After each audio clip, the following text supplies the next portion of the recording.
Nobody cares, Porky. You're a plank. Very, very early morning sports radio for Postman, Forward. Trolley Dollies, Out of a dirt chip, Prestwick. and anyone who had to do a dawn runner after a very ill-advised one-night stand. Go, go, go. Over my dead body. The two mics on Talk Sport. Look at the light. The light is broken. Hang on, don't worry about time. This is very important. This is national security. Yeah. Should we do a Rod Stewart quiz on Monday night? Yeah, sure. That's fine Rod by Stewart, me. so Fine by me. That'll be the subject. Are you an expert on Rod Stewart? I can be. I research everything that I ever talk about so that I'm not accused of talking nonsense, you know. Right. Very rarely does that happen. This is Talk Sport. We are the two mics, and I'm delighted to say it's time to say a very, very good morning to Mr. Mike, a Porky, a Parry. Very good morning to you, Mr. Parry. A very good morning to you, Mike, as well. And since we last came to the microphone, so to speak, indeed, Newcastle have confirmed their place back up in the Premier League. Newcastle, Rafa Benitez is back in the Premier League, and there's an awful lot of speculation, it would seem, from people in Newcastle as to whether or not he's going to hang around. Bonny lad. Why would he leave? Yeah, Rafa, bonny lad, you're coming back the tune to stay here.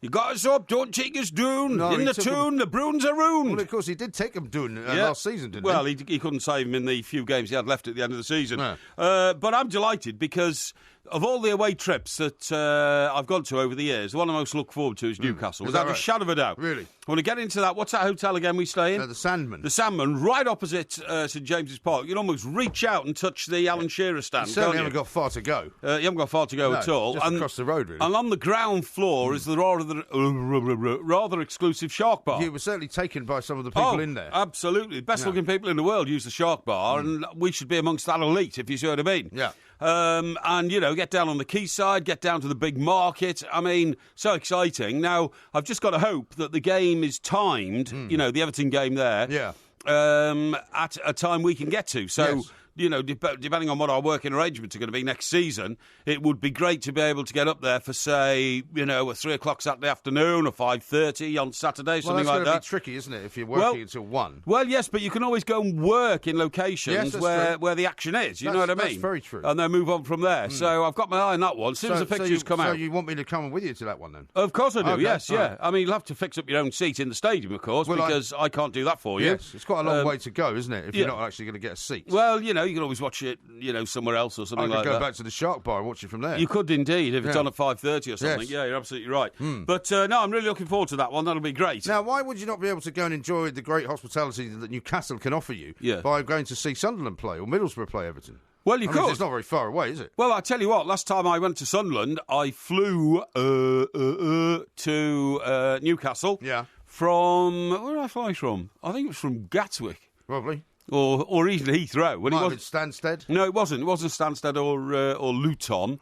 And actually, their metro system is brilliant because what happens is you land at Newcastle Airport, then they've got this brilliant metro system which takes you like right the way down the sort of northeast coast. Yes. So you come from the airport down to I think the race course, Newcastle Races, which is not the Bladen Races. Not the Bladen Races. That's inland. This is in Ponteland, I think, the racecourse. Right. And then down into Newcastle City Centre, where I got off, of course, right? And it's on the one ticket costing £2.40. Right. So, you know, for the day. Why is that so important to you? Well, I think it's fantastic. Yeah. £2.40 for the day. Good value. If I'd have got a taxi or something like that into town. So anyway, I get off and I go and have a great lunch with a lot of mates there in Newcastle. Oh, yeah. And then I go back to the old metro, get back on the metro, still with my £2.40. After the game, is this, or after No, lunch? this is after lunch. Oh, okay. Still with my £2.40 ticket. Yes. Get down to Sunderland for 2 o'clock, because I had an early lunch, obviously, because, you know, I had to get down. And then did a bit of kowtowing with, in fact... Kowtowing? Yes. What do you mean? Well, I was in the director's box and in the director's Did they not lounge. offer you lunch? Well, they had done, but I had to make other arrangements for lunch. But they'd had lunch by the time I got there, so 2 o'clock. And then the lady Margaret Byrne, who used to be the chief executive. Oh, yeah. Yeah, she's very hospitable, you know, and met her there. Saw the game, and then after the game, I still had my £2.40 ticket. Yeah. And I got back on the metro. Yeah. And I went back to Newcastle town centre, had another few beers, with a few mates and all that kind of stuff, you know. and got a flight at about 2 and then I left Newcastle town centre with my £2.40 Do you ticket. think anybody's actually interested in it? Yeah. Nobody cares. Yeah, I'm not interested in how you got around Newcastle last time you went there. Hang on, I got back on. Nobody's interested. I got back on the metro, got out to the airport. Oh, great. What colour were the seats? What on? Oh, on the metro. Ooh, I'm not sure really. Sort of Red, I suppose, Red? or black or something. Black? And flashing my £2.40 ticket, I got to the airport. Yeah. And with 40 minutes to go, got on the plane and flew home. It was a brilliantly staged day. Is this a ticket that's available to anyone, or do you get a concession for that? No. Anybody can buy that one-day travel ticket. Yeah, it's brilliant. So I'm looking forward to a bit of that when the fixture. It might have gone up, come of course, out. since the last time you went. Could well have done, but I don't mind paying now. a bit more. A bit more. I think it's good value for money. Well, that's a tremendously exciting story. Well, I thought you'd like to know. Now, the other tremendously exciting story is what on earth is Tony Adams up to? Shall I give you some of his quotes from after the game? Let's have some. Well, first of all, on the touchline, he was giving it the old, what I describe as the locomotive gesture. He does a lot of the hand-chopping things, doesn't he? He does the locomotive, and that is where his right hand goes round and his left hand goes round, and then he goes in and out like a piston, you know what I mean? Yes. And nobody has a clue what he's trying to tell them does to it do. mean that he's trying to get them to be like a sort of traction engine and create more power? I think it's more that I think he's trying to mask the fact he hasn't got a clue what he's trying to tell them, to be honest. And it's, managers always wave their arms out in the technical area, but most of them know what they're trying to do. I don't think Tony Adams does. And he goes in front of a camera afterwards, and when he's asked, how did it go tonight? Yes. We have deficiencies. And then they said, so what's the plan for the rest of the season? Fight to the end. Right. Well, we were wondering, because he's now still got about 6 games to go, I think, isn't he? He's got 5, I think. Do you think he'll actually No, 4. last? He's got 4. I'm not sure he's going to last the pace. I'm not I think sure. they might get rid of him. So when the interviewer then said, you're going to fight to the end, we are defiant. Defiant. Good. Oh, good. We have defiance. I don't know what they're defying, because Well, they've they're been not beaten defying, 3 times, haven't scored a goal, and he's possibly got the worst record of any manager in Europe at the moment. Do you think it's possible that, in fact, the Chinese people who've appointed him Yeah. have now worked out they may have made a bit of a mistake? A blunder. Bit of a blunder. I think it could be. Because he talked a very good game before they actually gave him the job. I mean, I don't know why they gave him a job in the first place. I don't wish to be unkind to Tony Adams, who was a magnificent footballer He was. and great at playing the game, but he's hopeless at managing the game.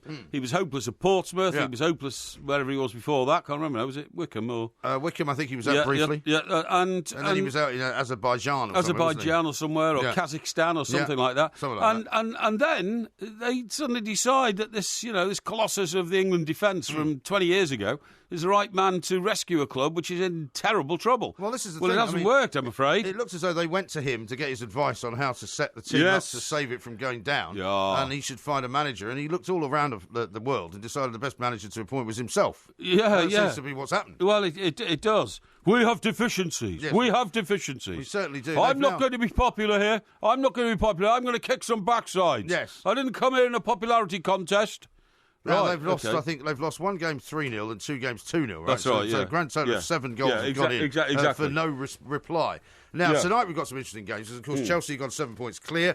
We now know that Tottenham have got to win tonight against Crystal Palace. Yes. And I've got this from John, who's a Spurs fan. He says, "Morning, MG. Please tell Porky to tip Palace to beat Spurs tonight so he won't jinx us like he did on Saturday." Well, I'm not going to do that, obviously, because I don't think Palace will beat Spurs. Where's the game? It's at Palace, isn't it? I believe it is, yeah. It is at Palace, yeah, that's definitely, because I got an invite, actually, Palace to go to have it. won, 6 out of their last 8 games or something Something like like that. They've done terribly well. Yeah. And, of course, they won at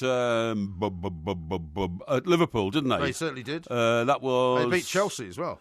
That was on Sunday? Yeah. That was on Sunday, that's right. Yeah, they beat Chelsea, yeah. Yeah, they've done very well. They've done very now, well. Now, Lyle indeed. says this. How much was your ticket in Newcastle again? It was £2.40, just in case you wanted to know, OK? Yeah. Craig says... That is the greatest value for money I've ever come across. Can I give Porky £2.40 and he'll stop telling the story? That's a bit harsh, That isn't is it? a bit harsh, yeah. Yes, We've got yes. lots to do, though, lots to talk about. We're going to be talking about Simon Johnson from The Standard. Indeed. He'll tell us about all the London games Certainly that are will. coming up. He was at Chelsea last night, He of was. course, as well. And later on, you'll enjoy this, we're going to be talking about mind reading and all sorts of weird artificial intelligence type scenarios. But I shall let Looking you know. forward to that. We are the two mics. Postman Pork coming up as well. This right. is Talk Sport.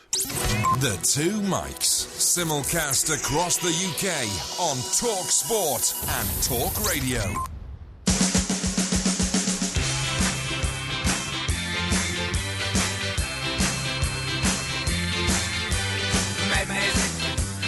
Madness, they call it madness.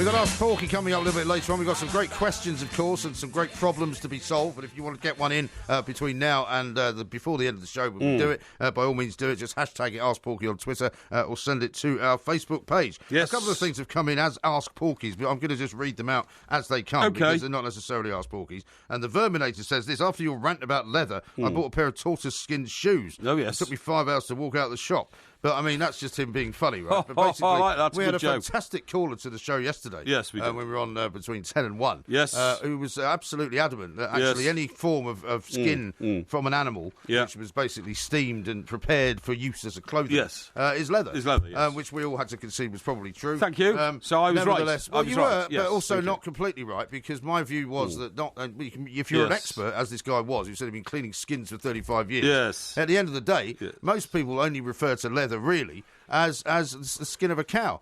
So, I mean, I don't want to revisit the argument, but it was a fascinating thing. And lots of people are still tweeting about it, would you believe? Almost as though it's the most important thing in the world. And you tried to wriggle out of the accuracy of the statement by going on about common parlance. Common parlance is right. What's this common parlance you've got? Is the way that words are used in general, right? So if somebody says to you, I've got a pair of leather shoes, they don't usually mean I've got a pair of crocodile shoes. They mean I've got a pair of leather shoes. Crocodile shoes. Exactly. I said, apart from anything else, I did say to that guy, should we tell Jimmy Nail to rename the name of his song then? Exactly. Because that would be unfair. Now, a couple of people are asking me this question. Right. Is the owner of Granada not the same as the guy that owns Watford? Oh, I don't know. Now, that may well be true. May well be true, yeah. You can own clubs in different countries, can you, without... the owner of Watford is known for having a series of clubs which he kind of moves players around from. See, you know? I can't tell you precisely what his name is at the moment because my device appears to have crashed. Okay.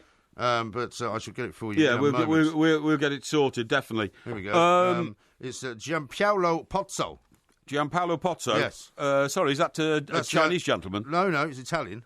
Oh, is he? I thought you told me earlier that the Chinese owned. I thought they did. Seville. I think no, Granada. Granada. I'm sorry. Well, I thought the Chinese did own it, but they don't. Well, this question is from someone. A completely crass error, was it? No, I'm not saying that. This guy's saying isn't Pozzo the owner of Granada? I'm not saying he is. That's a question. Ooh. So I was hoping you might be able to help me. Right. Okay. But you can't, can you? Well, sorry? You can't. No, I can't help you. No, I don't take that much interest in Grenada or the clubs. I take more interest in Tony Adams. Yeah. And I'm still mystified as to why anybody ever gave him the job in the first place. St John has sent one in. He says, do you recall Tony Adams pronouncing that he was a dead cert for the Celtic job? Only for Celtic, Celtic to call it complete garbage. No, I do. I remember that. he was having like an informal conversation on a TV chat show. Yeah. So like he was a guest at Sky or something like that. I don't know if it was Sky, but it was an informal chat on a football programme. And he suddenly dropped this bombshell into her. He said, "Yeah, well, of course, I'm going up to Celtic." Sorry, what? Said the interviewer. Yeah, Celtic. Yeah, it's done deal. Director of football, Celtic. And nobody else in the football world knew anything about it. He suffers slightly from delusions of grandeur. Well, I remember still going to the press conference in Portsmouth because I happened to be down there when he was appointed manager there in his very smart three-piece suit, and his waistcoat and all that. And when asked about his previous, appalling record in football management, but remember he'd been a coach at Portsmouth, so he'd been moved up into the manager's job because of another failure somewhere. Right. He said, "My time has come." And he was so pompous about it, "Don't worry, my time has come." I think he lasted about 17 games. I think that was about it. Strange. It's a very strange He just does not have the aptitude or the mindset to be a manager. And that could well be what I call the kind of the Glenn Hoddle effect, and that is that, you're such a good footballer, you sometimes find it hard to, get the best out of people who you are managing who don't have the same skills that you had. Exactly right.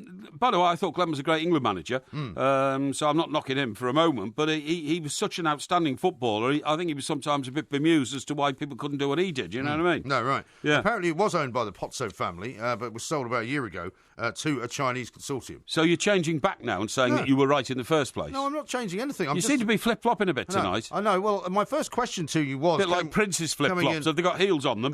No, you're the one that wears shoes with heels, I think you'll find. No, Scottish Bull asked the question, isn't Gianpaolo Pozzo the owner of Granada? That was the question I asked you. Right. You didn't know the answer. I didn't know the answer. I said I was pretty sure that it was Chinese owners that had it, because that was who Tony Adams was hired by. Yes, okay. And it turns out that was indeed correct. Indeed, it was correct. So they're not owned any longer by the owner of Watford. Right, okay, so fine. we sorted that one out. Fine. Now, you know that you have said 2 or 3 times over the last year, including a recent trip there to New York, that you think it's now just not what it was and too clean. It isn't what it was at all, no. Yeah, listen to this. It's very much a kind of what I'd call Disneyfied up. Okay, this is a tourist observation, okay? Yeah.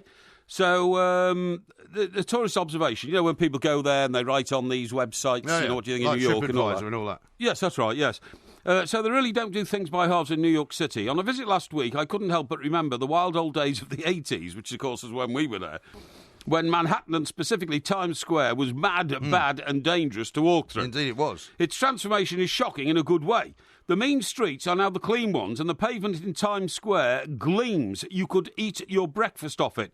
Police cars carry the motive: courtesy, professionalism and respect. They NYPD. do. That's entirely correct. There are so many tulips in Times Square, I think Holland must be missing a few. Yeah, right? But it's horrible, though. Yeah, well, it goes on to say, walking back from a show one night in the early hours, I saw what it takes to keep it looking this good. At 11 p.m, they are hosing down the still blemish-free pavements in Times Square and asking pedestrians to stay on the road, right? Yeah. Yeah.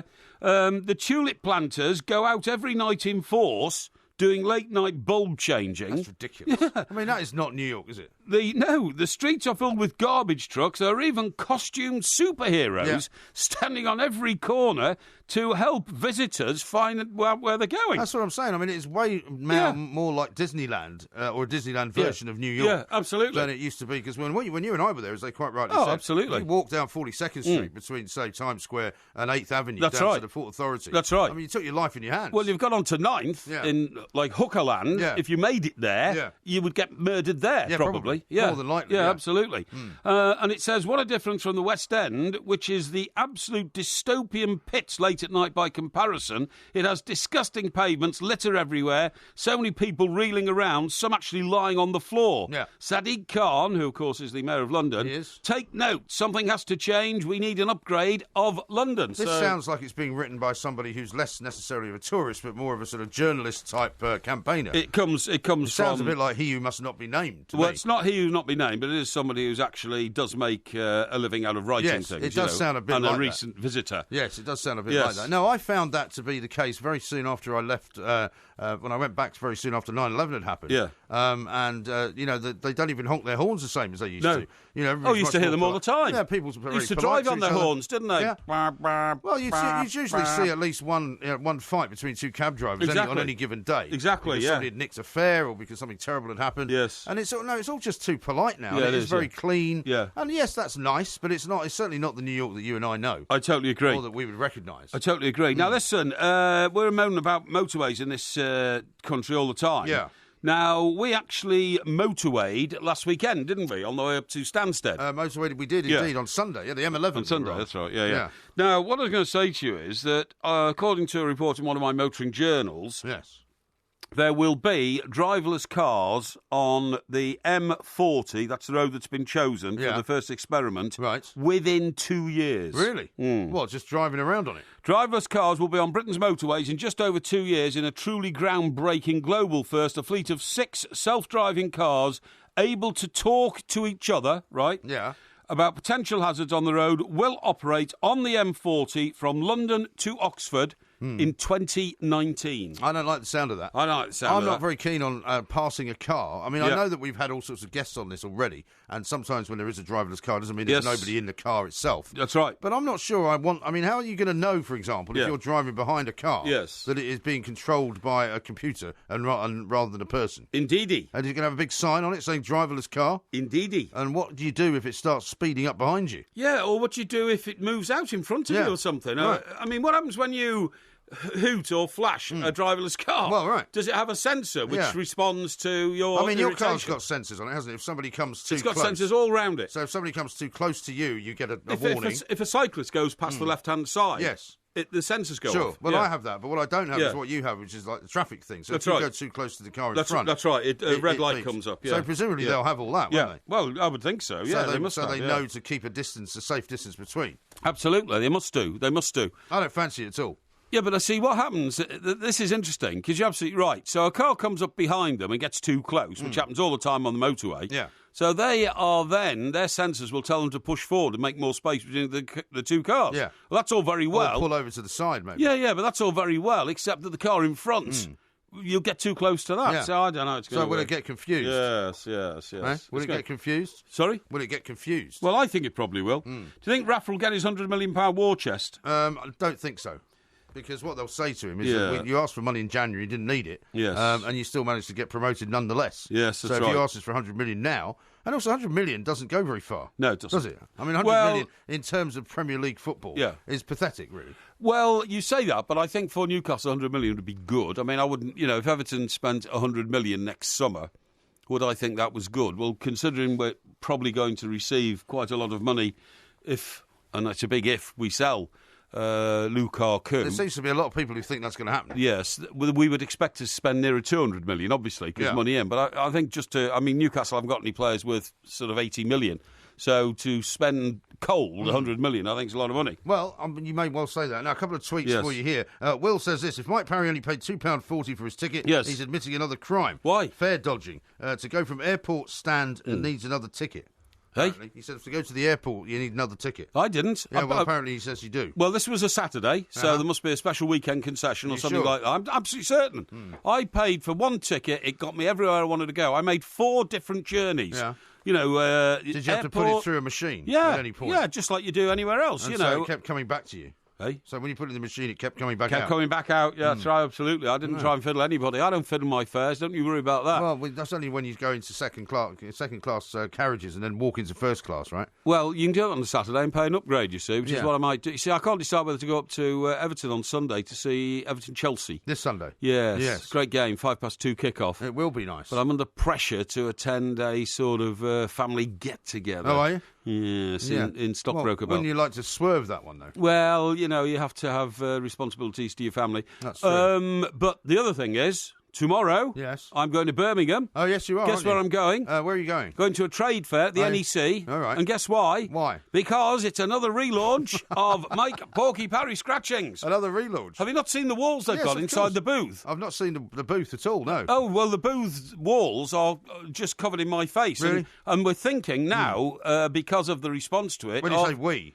you mean you and the company? Myself and Freshers Foods. I see. We're thinking of issuing it as wallpaper. Oh, yeah? Yeah, you know my Porky Parry Scratchings face. What are you laughing at? Because nobody in their right mind would want to put wallpaper up with your face on it. Why not? Well, why would they? Well, of course they would. Haven't you That's seen ridiculous. the picture? The picture's fantastic. The picture's actually quite frightening. Well, the picture's great. I think. It's like you being very demonstrative and pointing towards the camera. Yeah, but and ordering people to do something. But it's very trendy. It'd be very trendy. It'd be like having Beatles wallpaper in the 60s or something like that. You know what I mean? Well, I think it would. Yeah. I think it would. Are you going to sell this stuff then, are you? What do you mean? String to your bow. You're going to sell Porky Parry wallpaper? Yeah, I think so. Yeah, I think so. I think we're going to design some. Well, why don't we do a Twitter poll, see if anyone wants to buy it? Yeah, please do. Should we do that? Would you buy Porky Parry's wallpaper? And I'll tell you what I might do. If that's successful, just that one image on the front of my scratchings, we might put a few more images on it and make it, rather more involved. Images Maybe do one at the back of your head instead of the front. No, you idiot. We could do images of me from my days as, English grammar schools Or player. have you carrying, what's her name, the lovely Trudy out of the surf? Yeah, could do. Yeah, could put that on. Are you sure you haven't gone completely mad? No. Right, Why? well, Why would you say that? We'll put out a tweet and find out whether anybody would want to buy Porky's wallpaper. I'm sure they would. This is Talk Sport.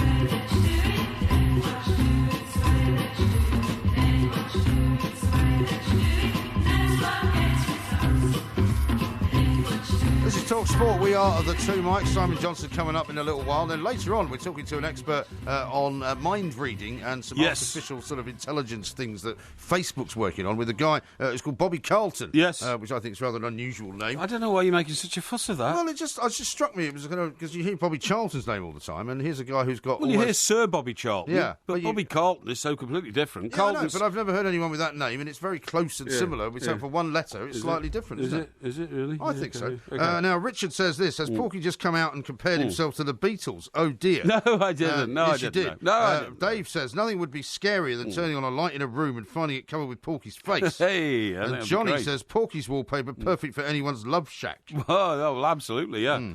Now, I'm just about to put out a Twitter poll. To see whether anybody would actually want to buy any of your wallpaper with your face on it. Okay, or indeed anything else. So, great. So look to at the two Mikes and we'll do that for you. Excellent, that's great. All right. Now then, why did we play that record? I don't know. Do you know what the record was? It ain't what you do, it's the way that you do it. And who sings that? Was that not Bananarama? Bananarama. Yeah. And why? They're reforming. Are they? Bananarama are reforming. Are they? 80 superstars Bananarama revealed the heartache that led to their reunion, the devastating loss of their great friend George Michael. Oh, yes. Now, I don't think you need a peg, really, to get back together again if you've been, a great group from the 80s or something like that. And I think it's a little bit trite to say, it's all down to George, life's too short and all that. Well, a lot of these bands that did quite well, because they were quite successful, weren't they, in the 80s? Yes. Presumably broke up for many different reasons. Either they fell out with each other. Yeah, exactly. Well, that's what normally happens, isn't it? Or they want to go off in their families or something like that. Normally what happens in a combo like that is that somebody thinks they're better than all the rest. A bit like you think you're better than me in our combo. Well, you seem obsessed with this idea that I think I'm better than you. I don't think I'm better than you at all. Well, didn't you edit a Rod Stewart picture and blank my face out? I did edit Rod Stewart picture and Why take did you you out. do that? Just because of a bit of fun on Facebook. A bit of fun? Yeah, a bit of fun on Facebook. You don't think I would have been hurt by that gesture? Well, no, I don't think you would have been. Were you hurt by it? I'm hurt. Are you? Yes. Oh, okay. Well, I also put out the real picture. You're trying to make out that you are Rod's personal mate and that I don't count? No, of course not. Is that not. What it is? No, the whole point of the Facebook exercise, right, was that I'd already, for about 12 hours, had been the main picture, which has now been seen by about 40,000 people, of you and I and him standing with the Celtic flag, right? Yes. So I just decided it might be a bit of fun on my own personal Facebook page. Yeah. To do did I edit out your face from that picture? I don't know. No, I didn't, because I wouldn't do that. Well, I have a camaraderie. You don't know how to do it. Well, yeah, but you've gone off and launched your own Porky scratchings without any reference to me. Well, I've invited you into the mix.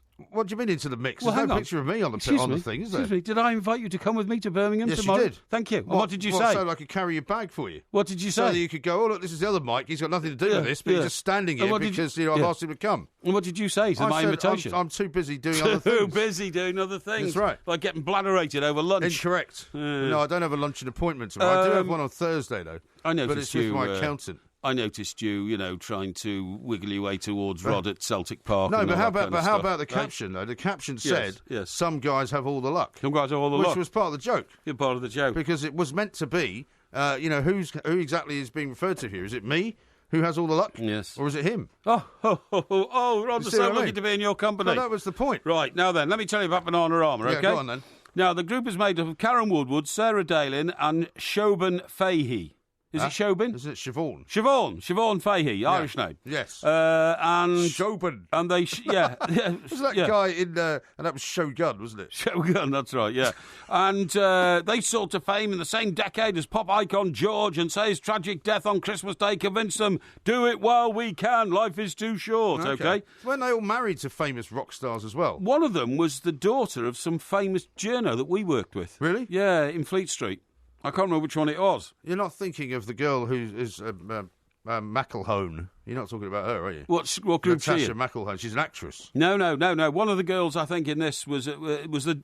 I think she was the daughter of a Fleet Street guy who went on to broadcasting, actually. Really? But anyway, look, what I was going to say. One of them was married to Dave Stewart, apparently. At one point. Were they? You know, from the Eurythmics. Was she? Yeah. Was she? Oh, okay. But anyway, what you said about them busting up, right? Pete Waterman once described the three of them as a nightmare because they were all so individually opinionated, okay? Right. Doesn't he like opinionated women? Hey, you're right. Siobhan, where Eurythmics Dave Stewart and Karen... Yeah. Oh, I didn't know this. Karen lived with Andrew Ridgeley. There you go. Who was the that would explain George Michael's why they've got mate. this connection with exactly. Wham then.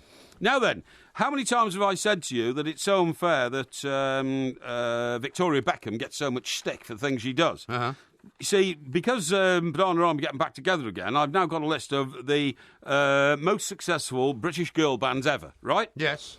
In second place, Banana Arm are 40 million. Right. In third place, All Saints, 12 million. Yes, they were also involved with the Oasis brothers, weren't That's they? right, that's right.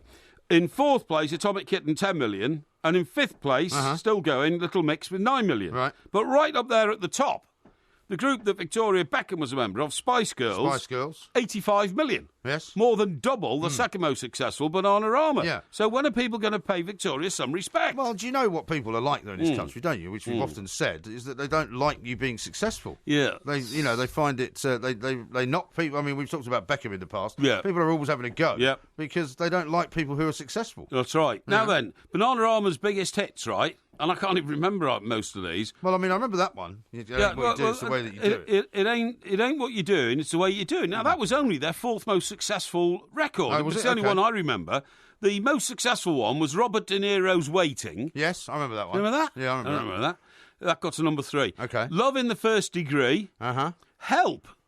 Help? Yeah. What, as in the Beatles? Must be.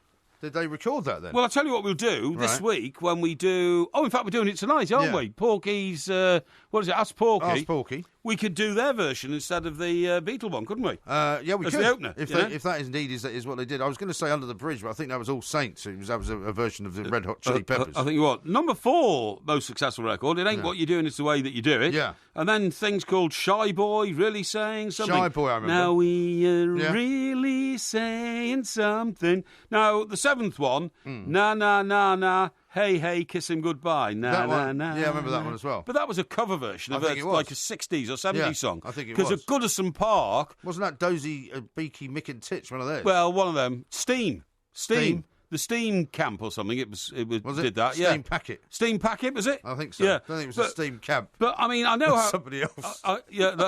Steam what? The Steam Camp. The Steam Camp. No, Yeah. okay, yeah. But I tell you how old that song is. Yeah, go I on. used to stand on the terraces of Goodison and sing na na na na. I remember that. Yeah. Na na na. And what was the name? Hey hey Yeah, hey. what was the name? Colin Harvey. Colin Harvey. Na na na. That is a long na. time ago. Na na na. That is na. a long time ago. Hey hey hey. John Howard says this. Kendall. John says this. Na, na, Someone na, has to na. stop Porky drinking before he accesses to a mic. Yeah. Porky's wallpaper. He must be bladderated. No, not at all. Norman says, what about my Parry toilet paper? You haven't heard my third one. Na na na na na na na na. Hey hey hey, Alan Ball. That doesn't work. He needs 2 syllables for the last Alan name. Ball. No, it has to be It does. 2 syllables. It's the 10th anniversary of Alan Ball's death, by the Is way. it? What, today? Yeah. Was it only 10 years ago? I think it was yesterday. Yeah. And it feels like it was a lot longer ago. it's absolutely terrible. And do you know what? I saw a talk with Mick Shannon this morning at his Islesley Stables. Oh, yeah. Which I think are in Sussex, aren't they? I believe so, yeah. Or Hampshire somewhere. They're sort of near Southampton, aren't they? Well, that's Hampshire, isn't Yeah. it? And in his office, in his plush office, has a picture above his desk behind him of himself and Alan Ball in Southamptonshire when they played together there. And he said he was his greatest mate, and all that kind of stuff. Yeah, there you go. And I tell you, I found out about Alan Ball's because I'm in the lucky position that Alan Ball was my hero of all time footballer, and then in my later life as an adult and a broadcaster, I got to meet Alan Ball so many occasions. I mean, can you imagine that? Imagine meeting your hero like that and having a drink with him and going to the races with him and all that. Sure. And young Paul Breen Turner rang me. He wasn't living on a boat in those days. He was a normal person living in a sort of normal apartment in Marbella. That's not the one he's selling, is it? I have no idea. I don't know. And he said, "Are you watching Sky?" Which he had over there on one of these gash cards. Yes. You know what I mean? So sort of, Oh, well, won't say too much about it. Dodgy scenarios. Yeah. And I said, "No, why?" He said, "Have you seen?" And I looked and I couldn't believe it. Alan Ball had been watching a match the night before, which I think involved AC Milan. Yeah. And then he'd talked to his lad. Bobby, I think. I don't know. Bob, I'm really not sure. I'm sorry, but and then put the phone down, and then they couldn't get any response from their dad the following day. His family went round, and Alan Ball was collapsed in his back garden. They'd had a bonfire on the night of the match, some sort of barbecue or something, and he'd gone out into the garden to poke it down and make sure it had gone out. and he collapsed in the garden and he died. was on his own. He was on his own, yeah. Everybody had gone home, they'd been watching the match and all that kind of stuff. Terrible tragedy. Awful, absolutely I went to his service, at I think it was Winchester Cathedral. Yeah. Okay. Well, we'll talk some more about that coming up. We've got lots of great tweets here as well. Don't forget you can tweet us at the Two Mics. You can, of course, find us on Facebook as well. Indeed. And if you want to go and look for that picture, it's on my Facebook. It's Mike Graham, rather than the Two Mics, where you'll find the damn disgrace edited version. Start of the end of Porky, who's been edited out of it. This is TalkSport. The Two Mics, simulcast across the UK on Talk Sport and Talk Radio.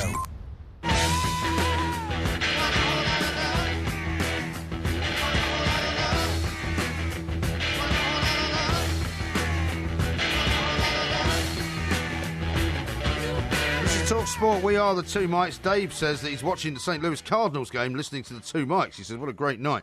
St. Louis Cardinals will bring you updates on that, of course. That is the baseball season is well underway. Yeah. Now, as far as the Would You Buy Porky wallpaper, the Two Mics Twitter account has got that vote now on it. Yes. 37 votes so far cast. 70% say you must be joking. Porky paper. Yeah, 30% say I'd love to. Mm-hmm. So there you are. Yeah, well, there you go. Yeah. So you never know. Now, we might offer Simon Johnson a freebie if he wants to take some Porky wallpaper. But yes.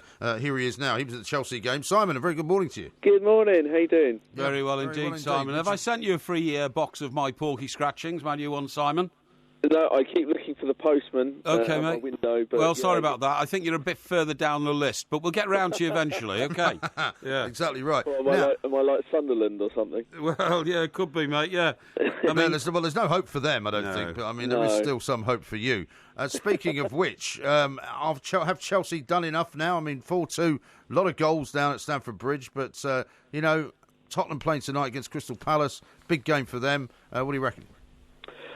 Well, first and foremost, I'd say it's been a very telling few days for Chelsea after the misery of that Manchester United performance and defeat. For them to beat Tottenham in the FA Cup semi-final, and then and sort of in a game where Tottenham were so impressive, and then also to then beat Southampton in a game where they weren't exactly in control. There were lots of troubled moments for them. For them to then get 3 points, put the pressure back on Tottenham. Very telling few days, shows a lot about their strength of character and mentality. But it's too early to write Tottenham off. If they go and beat Palace later tonight, the gap's back down to 4 points, and one shouldn't underestimate how significant Sunday would then be, because Chelsea have a very difficult game at Everton, who are in ominous form at Goodison Park, and Tottenham, of course, host Arsenal in the North London derby. So I think it's too early to say it's over. First and foremost, let's see how Spurs respond at Selhurst Park, which won't be an easy game, because they've been in fine form themselves. No, I totally agree with that, and quite remarkable series of results. The only thing I would say is that I don't know whether Liverpool was a sort of a bit of a smokescreen, because for some unknown reason Liverpool can't beat teams in the bottom half of the division, but they can beat teams in the top half of the division. So I'm not sure that was, an accurate interpretation of how good Palace are. I don't think they'll have any problem against Palace, will they? Well, you've got to remember that Palace also beat Chelsea quite recently, which was the shock result of the season. Well, quite arguably so, and is the reason why. Because Chelsea losing at Manchester United, that can happen, and United played very well on the day. But for Chelsea to lose at home to Crystal Palace, that took everyone by surprise. It opened the door for Tottenham, gave them some belief. So I think that's just it. You can never say never. I was at a different competition, but many years ago, a classic example of being at Chelsea against Bradford when they were 2-0 up, hadn't lost at home all season, and Bradford came back to beat them 4-2. Yes. That's the beauty of the game. But look, obviously, if Chelsea lose it from here, as has been the case basically for the last since Christmas, yes, it would be regarded as one of the biggest capitulations in Premier League history, probably since Keegan. Quite possibly so. Yeah. Obviously Manchester United also had their own, didn't they? They did, yeah. In 2012 when they had an 8-point lead That's right. with a few games remaining. But it would be sort of, I'm sure it would delight quite a lot of the nation if Chelsea did fall apart. Well, it might, but I think there is a genuine affection for Conte because he conducts himself so well. You know, he's different to the response you get from Jose when Jose's the manager of another club. Yeah, and I totally agree with you there that I think Conte is starting. I don't think Chelsea will ever be loved. They're not that club. I think they'll always be that. Buying success, Roman Abramovich, all of that. And of course, they've been involved in quite a few incidents over the years that have not exactly endeared themselves to anyone.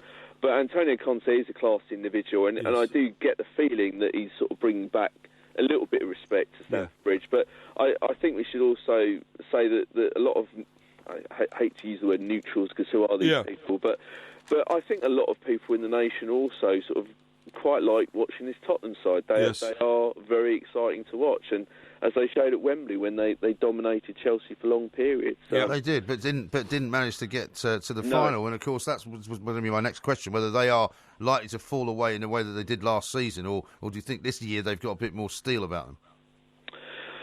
Again, I sort of quickly say we'll find out at Selhurst Park, I suppose. But I do get the feeling that the experience of being there 12 months ago should help them this time around. And one should put their so-called collapse in some sort of perspective for the back end of last season. It was only really the last few games, and particularly when they drew to Chelsea, when the title race was over, and then they suffered some heavy defeats, particularly last day of the season to Newcastle, and unfortunately for them slipped into third, and Arsenal overtook them for second. But it's not as if they fell apart with 8 games to go. It was literally when Chelsea came back from 2-0 down and took it mathematically away from them. And Leicester, of course, were winning week in, week out. But I like the look of this Tottenham side, which I think I've said on your show before. I think they are the real deal. And the key for Tottenham, though, is to try and just get this first piece of silverware on the board. Because I think that was the difference on Saturday. While Spurs were a very exciting team to watch, the one thing they are missing is that experience of winning trophies together. Yeah. But it's the one thing that Chelsea players have in abundance, of course. That's right. Now, I know, Simon, you get a nosebleed if you go north of Watford. But quite seriously, the situation at the bottom now is a terrible mess for the North East. But remarkably, I'm reading that David Moyes has said, I'm a better manager than I've ever been now. Does that indicate that he's going to leave Sunderland and go somewhere else? And what do you think the chances of Rafa staying at Newcastle are? Well, first and foremost, I find this first I've heard of these comments from David Moyes. Yeah. I'm somewhat perplexed after the sort of miserable season that Sunderland have had and have been almost certainties to go down since day one, and but for Jermaine Defoe would be well and truly cut adrift. Look, I think as far as his future goes, it's naturally in question. But then you would have thought that if they wanted to get rid of him, they would have done so by now, or months ago, to try and keep themselves up. It's almost like they're resigned to their fate of being a championship club. And I think it'll be his decision. And I also think, they've probably looked up the road at Newcastle and thought, well, a big-name manager of the past has rescued them in the Championship. Is that a perfect, grounding for David Moyes to do the same? Well, yeah, and Rafa Benitez sort of moving on to Newcastle, I don't think there was any doubt, really, that he was going to have a big impact there, man of his experience. The only question mark about his position there is whether he's going to be backed in the transfer market in the summer. That was clearly a big falling out or issue in January. And Newcastle would be mad not to now sort of reward him for getting them up by going out and spending a load of cash, because it's very difficult for clubs to compete in this Premier League. Yes, sort of teams like Bournemouth have come up and done it. Burnley are just about hanging on courtesy of their home record. But if you don't spend, you're going to be lagging behind. And Newcastle should really go out there, particularly with the guaranteed sort of financial riches which have grown in the 1 year that they've been out of the Premier League. They should just go out there and really mean business, because they're a fantastic club. Yes. Looking at both Sunderland and Middlesbrough going down, you wouldn't necessarily back either of them to come straight back up again, because they've sort of become worthless in the sense of the way that they play. They've got no confidence. They haven't got anything really going for them. They haven't got the right kind of players. I mean, it's a disaster, isn't it, for those two? Yes, I have to say it's a toss-up which club has been more depressing, really. Middlesbrough, the sad thing, if I was a Middlesbrough fan, is they didn't even put up a fight, really. They've played a very dour brand of football for most of the campaign.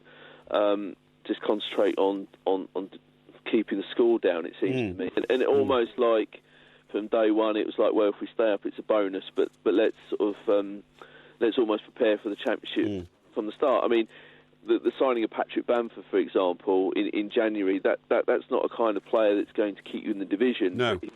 But given his success for them in the Championship many years ago, it felt like, well, if we do go down, we've got a Championship striker to help us back up again. Yep. So a very odd sort of between the two clubs, almost defeatist attitude from both of them, really. If they go down, we'll come back next year. But you're right to point out that the Championship is a really difficult league to get out of, and there's a number of former Premier League sides that have thought they'd bounce straight back. Yes. I mean, Villa being a great example, and they're nowhere near. That's right. Exactly right. Now, we saw John Terry coming on in the sort of quite late on the second half. We're going to see a bit more of that, I presume, between now and the end of the season, as he tries to get up the number of games that he actually plays in. Well, he's already qualified for medal because of he actually started the season in the first few games, but it's not out of sentiment Antonio Conte brought him on. It was out of sheer panic because his defenders couldn't defend any set piece that Southampton put in at the penalty area, and it just sort of showed how worried he was that a man that he's not put in on the pitch in the league game since November. He suddenly turned to him to say, can you just see out the final few minutes? And Chelsea still conceded another one. They've now gone 11 league games without a clean sheet, which when you sort of think the first 12 after switching to a 3-4-3, they only let in 2 in that run. It just shows just how bad suddenly things have got for Chelsea at the back. And it's very un-Italian-like. If you imagine Conte, who Italians love great defences, and look at Juventus in the Champions League. But Chelsea are anything but Juventus at the back at the moment. Yes, no, they're not. I don't think they could be any different, really, could they? Yeah. Well, Simon, listen, thank you very much indeed. Tonight, of course, it is a big game. Crystal Palace against Spurs. If Spurs don't get the 3 points, which I don't think is in any way nailed on, the race could indeed actually be over. We shall see. The Two Mikes Twitter account is where you will find the place to vote. Would you buy Porky's wallpaper? Yes, it's now on. I'd love to say 26%. Yes. You must be joking. Say 74%. Well, I mean, that's not right-thinking people, are they? I guess not. No. Keep those tweets coming in. We will, of course, be doing Ask Porky a little bit later on. We will also be filming live for Facebook, I think. Yes. The Postman Pork scenario. We haven't done one for a while. We've got a massive post bag that all needs to be taken care of. We're bringing that to you very, very shortly, of course, as well. Don't forget, coming up on Thursday night, Manchester City, Manchester United, the Manchester Derby is live right here on Talk Sport with the Two Mikes.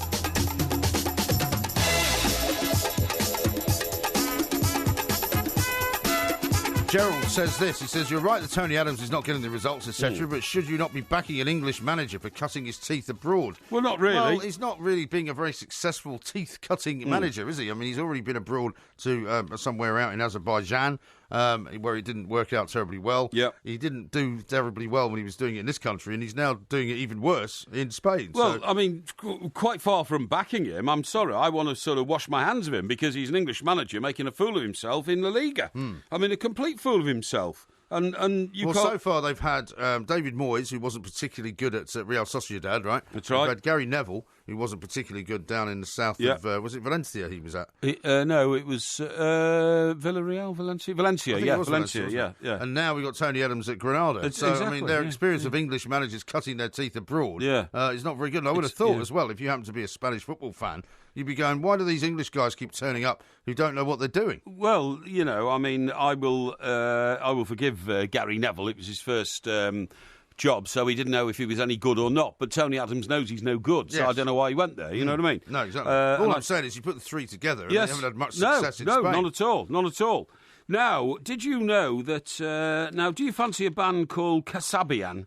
Kasabian. Yeah, I quite like some of their stuff, yeah. Right, are they good, are they? They are quite good. Okay. You're in Love with the Psycho, I think, is their latest single, which I've heard a couple of times. What's it called? You're in Love with the Psycho. In Love with the Psycho. Yeah. Anyway, they are making an album about Leicester City. Well, they're big Leicester fans. Is that right? Yes. In fact, they've been on this station more than once talking about Leicester. Have they? Yeah. Oh, right. And I'm pretty sure, if I'm not mistaken, they've already done a big concert inside Leicester Stadium. Have they? I Right, think so, okay. Yeah, when they were on tour recently. Well, it says here, in the tradition of working-class bands from Slade to Oasis... Yeah. Kasabian have taken a lot of heat from music critics over the years, chiefly because the voluble rave rockers from Leicester remind those critics of the boys who used to nick their lunch money at school.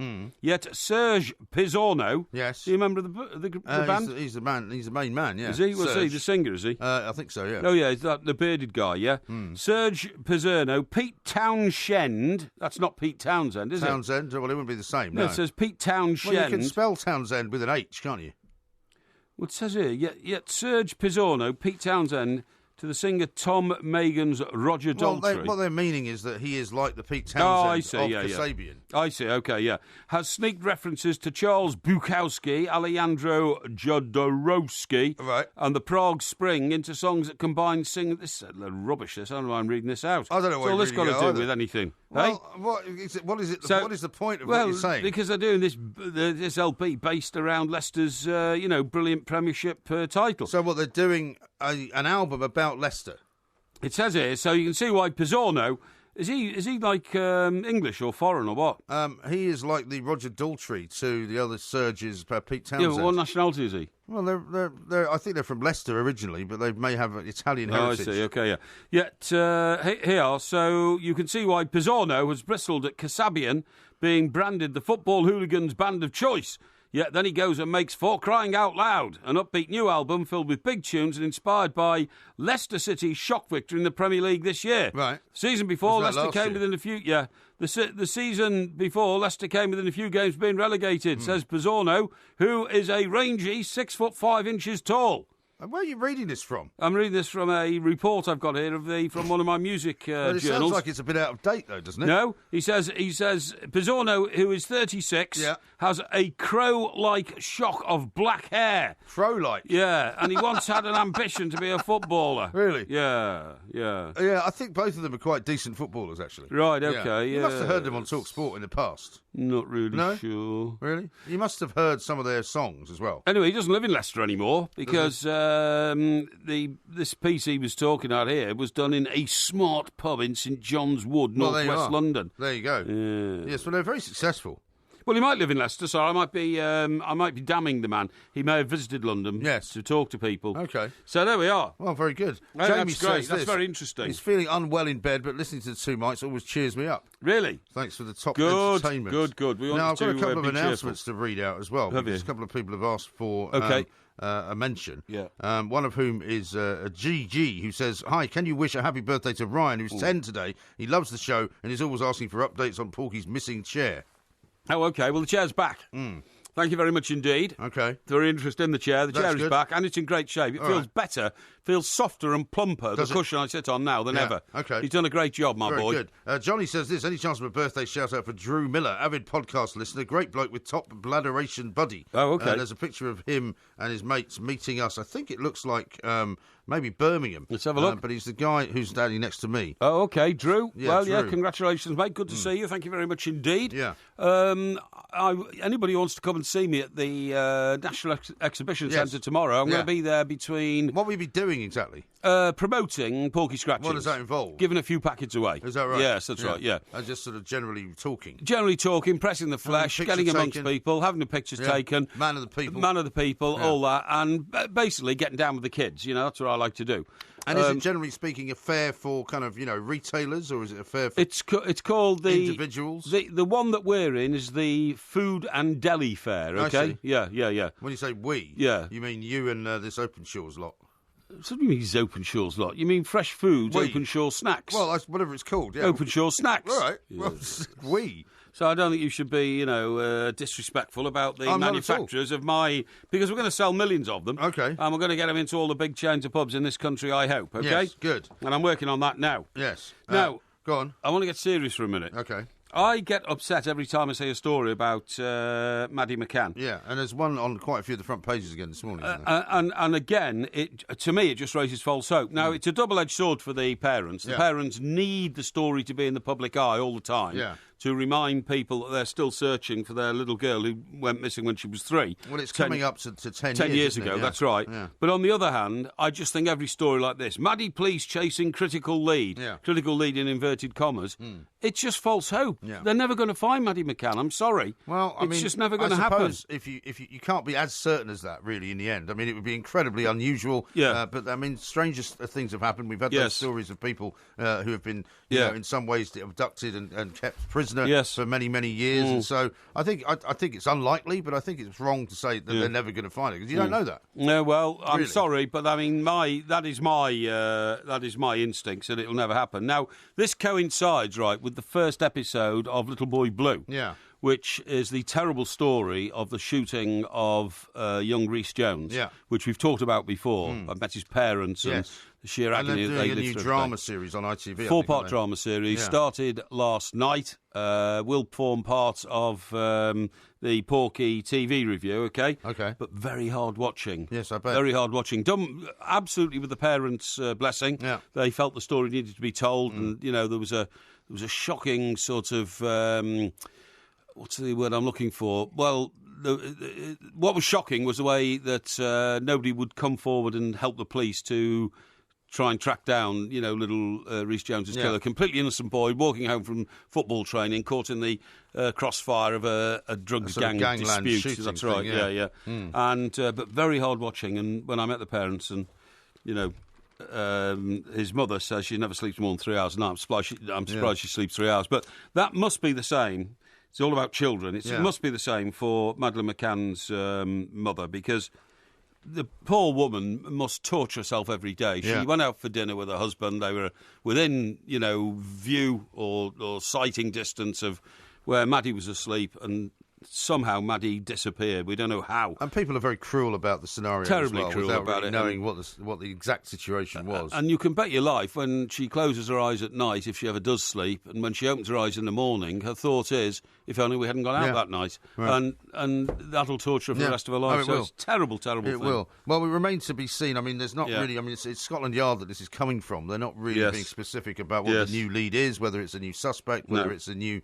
a sighting or anything like that, but I guess over the course of the next 24 hours we may get a few more details as to what it is that they're looking at. Indeed, you're right, Indeed. All right, okay, well, we've got lots more to talk about, including coming up in a little while, some of the new technology that Facebook and other social media are looking to use over the course of the next few years, and it all sounds very, very exciting indeed. This is TalkSport. The Two Mics, simulcast across the UK on TalkSport and Talk Radio.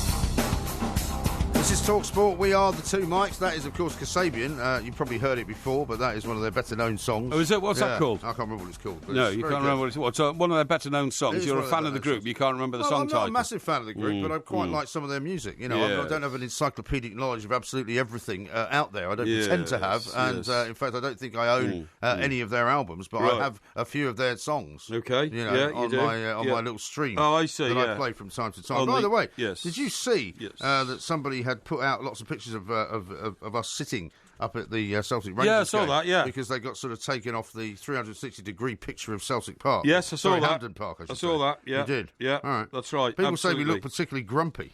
No, I think we're concentrating on the game, actually. I saw the one of us sitting along just 2 away from Rod. Yeah. And by the way, while you go around, you know, sort of rubbing my face out of the pictures with Rod Stewart... I did it on one picture. Yeah, you will accept that, of course, me as a team player, when we came back to our seats after half-time, I swapped seats with you to allow you to get closer to Rod so you could talk to him about the game. Absolutely. Yeah? You did indeed. So team player, you see. Yeah, I know that. Team player. And where are you going tomorrow? Something you don't know. Hey? Where are you going tomorrow? I'm going to Birmingham tomorrow. Yeah, to do what? to promote Porky Parry scratchings. Yes. A mission on which I invited you to accompany me. Well, you did, but you said no. Well, don't tell me I'm not a team player. Well, you're not. How can you describe yourself as being a team player if you're launching your own brand of snack? Well, okay. Which only involves your name. All right. Well, what would we have called them then? Two Mike's Porky Scratchings? I don't know. Two Mike's Scratchings? No idea. Don't you understand the alliteration of Porky Parry Well, when I Pork put you in Scratchings? touch with the people, when I put you in touch with the people who approached me about it in the first place, yes, I didn't think that necessarily you would just kind of lock, stock and barrel, take the whole thing over and just go, oh, we'll just put my name on then, shall we? That's what they asked of me. That's what right? They asked of me. Uh-huh. That's how I just did it, you know? I see, right. Just did it. Yeah. But they did approach me initially. What? They did approach me initially. Oh, and then they asked, then I was well, they must have taken a few pictures of your face and decided you're just too damned ugly. Well, I was the one that gave them pork scratchings. No, I was the one that gave them the idea. You know the idea. I don't believe it. Well, you can go back and check all the Twitter accounts if you wish, because they were the ones.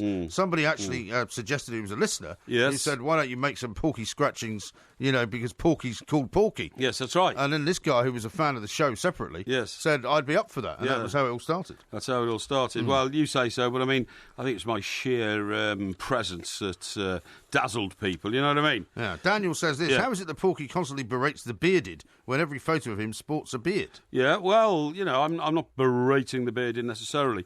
Now, listen, talking about international politics and affairs, which, of course, you and I are going to be involved in on the night of the general election. Indeed. When we're going to do a show through the night. That's right. And then may again pick up at 10 o'clock the following morning and do our normal show, yeah? That is the plan. We have yet to work out the fine details of it all. But, I think the idea is we go sort of round the clock, because it'll be a very exciting night. Yeah, of course it will be. And we do enjoy them. Of course it will be. Now, what I wanted to say to you was that the French election system is different to ours. They have sort of preliminary elections, That's right. Yeah, and they whittle it down to two candidates. Yes, that's right. They had one over the weekend and whittled it down to two candidates, right?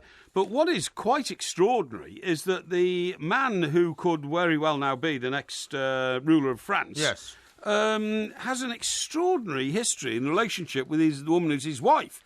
Her name is the guy I'm talking about is Mr. Macron. Okay, that's right. Yes. Monsieur Macron. Monsieur Macron.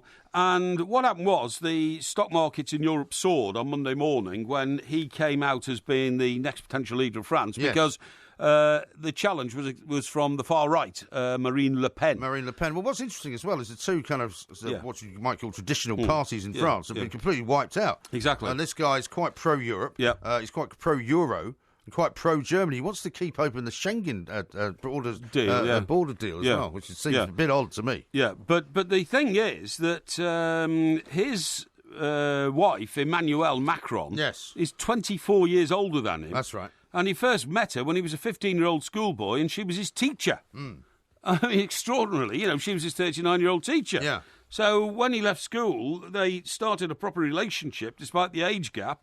And it now looks like she will become France's first lady. Yes. Because he won nearly 24% of the votes in the first round against Le Pen's 21.5%. Yeah, well, I mean, it's still quite close, though. Very close. I mean, Marine Le Pen could still win. Yeah. You never know. Yeah. But I suspect that all of the other guys who have dropped out of the race will pledge their support to him. Yes. Because they don't want her to win, do they? That's right, absolutely. Yeah. But the position here is that what Parisian bourgeois society, says is that this is extraordinary because this woman is literally old enough to be his mother. Old enough to be his mother, Yeah, absolutely. It is an unusual situation. But, of course, if it was the other way around and the candidate had a wife who was 26 years younger than him, that probably wouldn't be much to merit any mention. No, I suppose not. He was banned by his parents from seeing her properly until he was 18, which I suppose is pretty sensible, It's all very French, really, isn't it? Well, it is very French indeed. But apparently it's now given women of a certain age in France a huge boost to their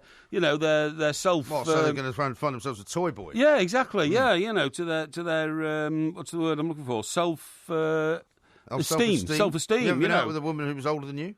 Yes, I have. Yeah. Much older? About 8 years. Yeah. Really? I think so. That's quite a lot. Yeah, it is quite a lot. Yeah. Was that a while ago? Oh, yeah, a long time ago. You were in your full sort of blood of youth. Yes, absolutely. Yeah, I was about. How old was I then? About. I don't know.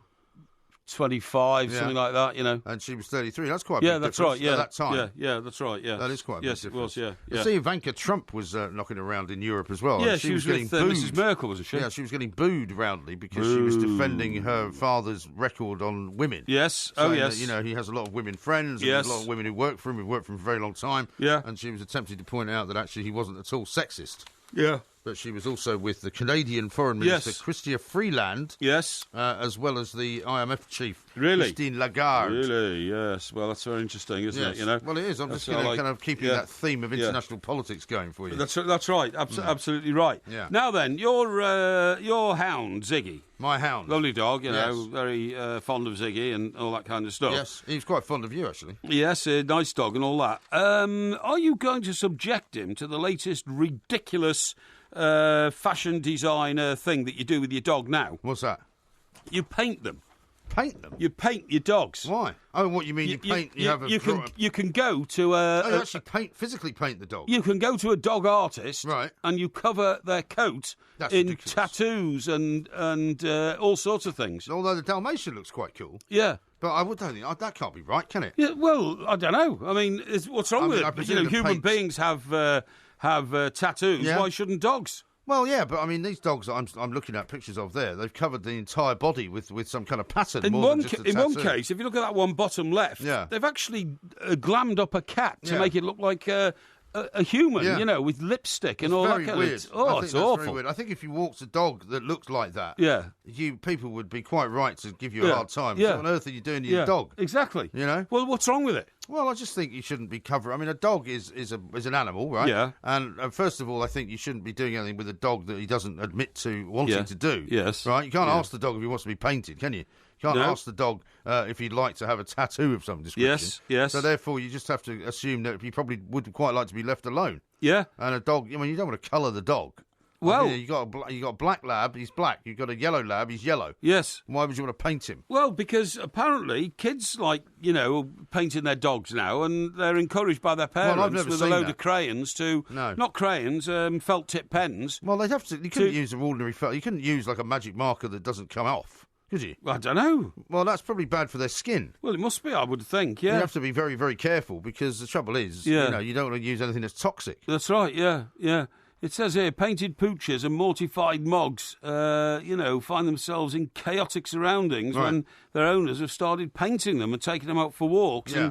And the problem is, what that will do then is, amongst a certain sort of class of weird-thinking people, will be, how can I make my dog look better than your dog? I know. See, it's not for keeping up with the Joneses having a dog. You have a dog because you want to look after a dog and he's great companionship. I know. And all of that. You don't want to turn the dog into some kind of I agree. showpiece. I agree. I think that's pretty terrible. So you can prove that you're in a better sort of, better frame of mind than anybody else. That's right. Now, how's the poll going on Porky Wallpaper, please? The poll on Porky Wallpaper, I should tell you, I'll just have to go down because I haven't pinned it to the top of the things. I thought that might be a bit ridiculous. But I've got 126 votes now. 75%. You must be joking. Yes. 25% said they would love to buy some. Right, okay. So there you go. You've got about 30-odd people there who are saying they'd like to buy some wallpaper. That's great. This is a start of something big, start of a market. Yeah. You've seen this picture of Elton John, by the way, in the papers because... what's his story about he nearly died? Yeah, well, he was touring, right? And he was over in South America and apparently developed some kind of... or picked up some kind of terrible bacterial infection, right? Which could have killed him. Apparently, he was sort of minutes from death, and he was in intensive care for 2 days. Yeah. And he now seems to have recovered. God, that's terrible. And there's a big piece in one of the papers here saying he's worth 280 million quid. He misses his sons desperately when he's touring. Yeah. He's just been hit by a potentially deadly bug. Right. So why doesn't he just slow down? Why does he have to keep working? Do you know what? I can't understand that. You're absolutely right. Now, when we were with Rod, not to drop names, the other night, he told us about his next touring schedule, didn't he? You know, he's got a tour coming on. Starting in Morocco. Did he tell us he was working on a couple of albums as well? He's working on a couple of albums when he spoke to us yesterday. Yeah. And he's going to... When is the Isle of Wight Festival? I think it's usually sometime in August or July. Because I would love to try and get there to see him do that, you know, living just across the water, so to speak, in Gosport. I'm going to try and really make a mission of us both going. I'm pretty sure it's July or August. Yeah, well, we'll find out and we'll go over there. But...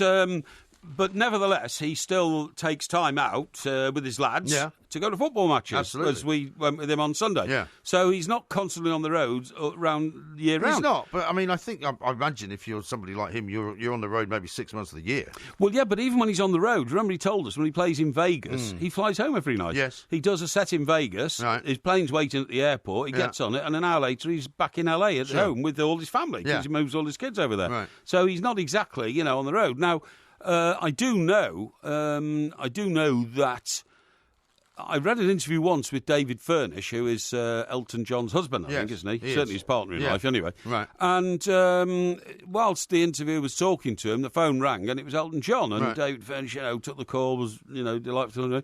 And he said, I get calls from all over the world. Elton John spends an awful lot of time on the road touring. He does. And not just sort of in America where he can come home at night, like Rod Stewart goes home to Los Angeles. Well, I think he does sets in Las Vegas. He does do sets. But his home in America is Atlanta, his main home, I think, isn't it? I'm not sure. Yeah, he's certainly got a place in Atlanta. He's probably got a place in LA as well. But I do find that a bit odd that they're... Elton John's, I think, 70. Yeah. And he's constantly on the road touring. Well, I mean, look, I know these guys want to keep busy because they've still got a lot to offer. Yeah, and they don't want to give up because it must be quite a big thing to give up. Playing in front of 200,000 people or 100,000 people is a big thing. Of course it is, yeah. But I mean, thank goodness he was all right down in South America, because we know someone who went to South America, don't we? Who works here, who had some trouble with a terrible disease that they got while they were working there during the World Cup. Yes, that's right, in Brazil. And I mean, he was in a terrible way for about a good 6 months or maybe 7 or 8 months. I saved his life. Yeah, I know. You spotted that he had something wrong. I tell you, what happened was... Well, don't tell me now, because we haven't got time. OK, well, I'll tell you in a minute. But right. I'll tell you in a little while. I was a lifesaver. Yes. Well, of course you would claim the credit I saved for a that. person's life. Yeah, well done. I did. You were in a pub, weren't you? Well, that's only part of the story, but I saved a person's life. Yeah, well done. This is Talk Sport.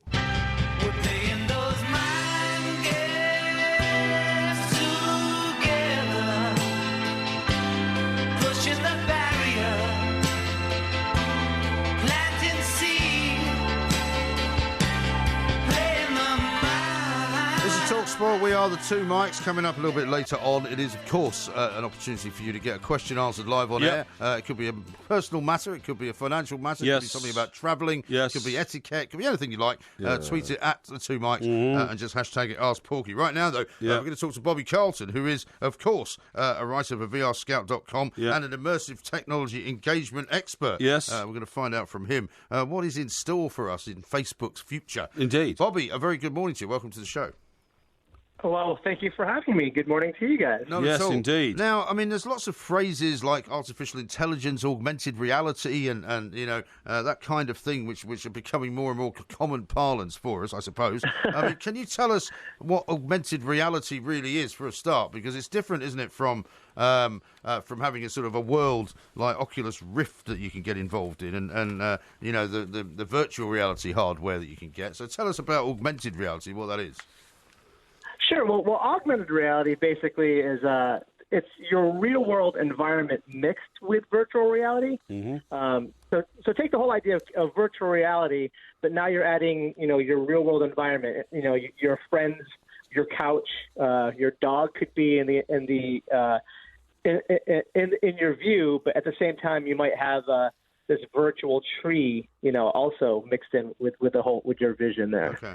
Mm-hmm. So it's not so much. It's a mixture. So it's not so much that you're in a different world, which is imaginary. You're actually in your own world, but you're sort of nailing things onto it, if you like.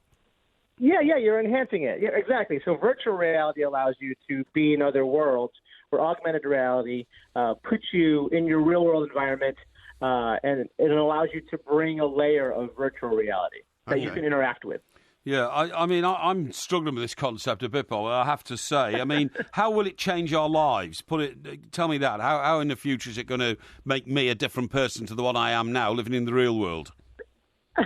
Well, I think it could change your life in a way that it could make things easier. For example, we go to our phones sometimes to look at the weather or to look for messages. For augmented reality, we may live in a world where we wouldn't have to do that. We could actually, there might be a device or a mechanism in the room that projects the time and even like a television, for example. Yeah. You might not need those. They may not exist because the augmented reality will put a virtual TV in your room. Yeah, I see. And I mean, for example, some of the things that we've seen already, like Google Glasses, I don't know if they've died a death or whether they've worked, but they were sort of projecting things in front of your eyes, as it were, that you could see without having to read a screen, right? Is it that kind of thing? Right. It is sort of that thing. Google Glass was interesting because it was really more of the idea of bringing a computer into your vision, where augmented reality is more about sort of changing how you go through your everyday life or go through work or watch sports, for example. Sports will be affected by augmented reality.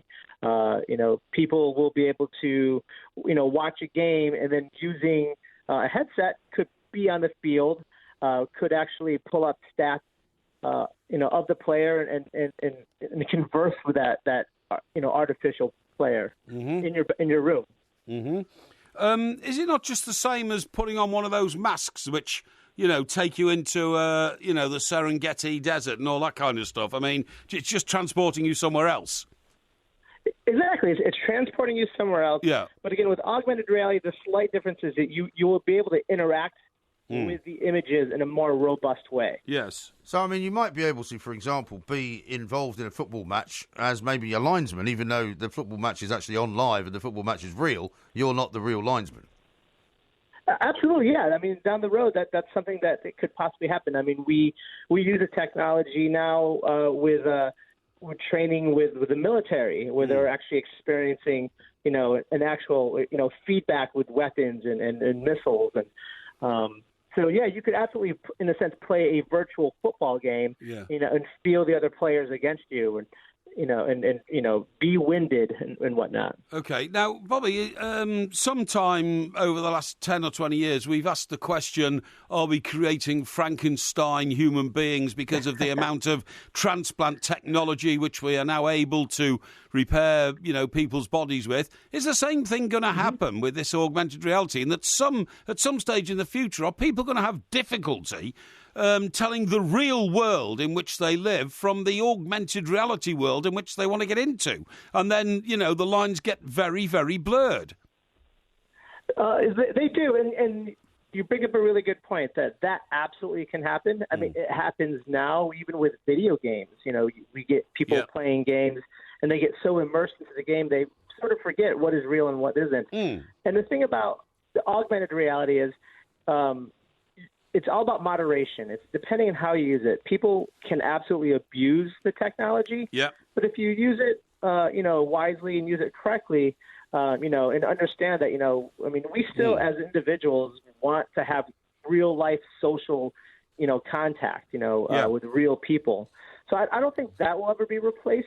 But I do see that point where people may not go outside as much, where you start to become disconnected. Yeah. Well, I mean, already parents have problems with children trying to keep them off their laptops, don't they? 16 hours a day and all that kind of stuff. And, I think, human beings have got to have a whole different attitude towards the virtual reality opportunities which are around, because otherwise we're all going to disappear into black holes. It's true. It's definitely possible. But again, I think, as long as we work, when we think about the technology and how it's used, like anything else, you just have to do it in moderation. You have to really be aware of what you're doing. But moderation, Bobby, is a self-discipline.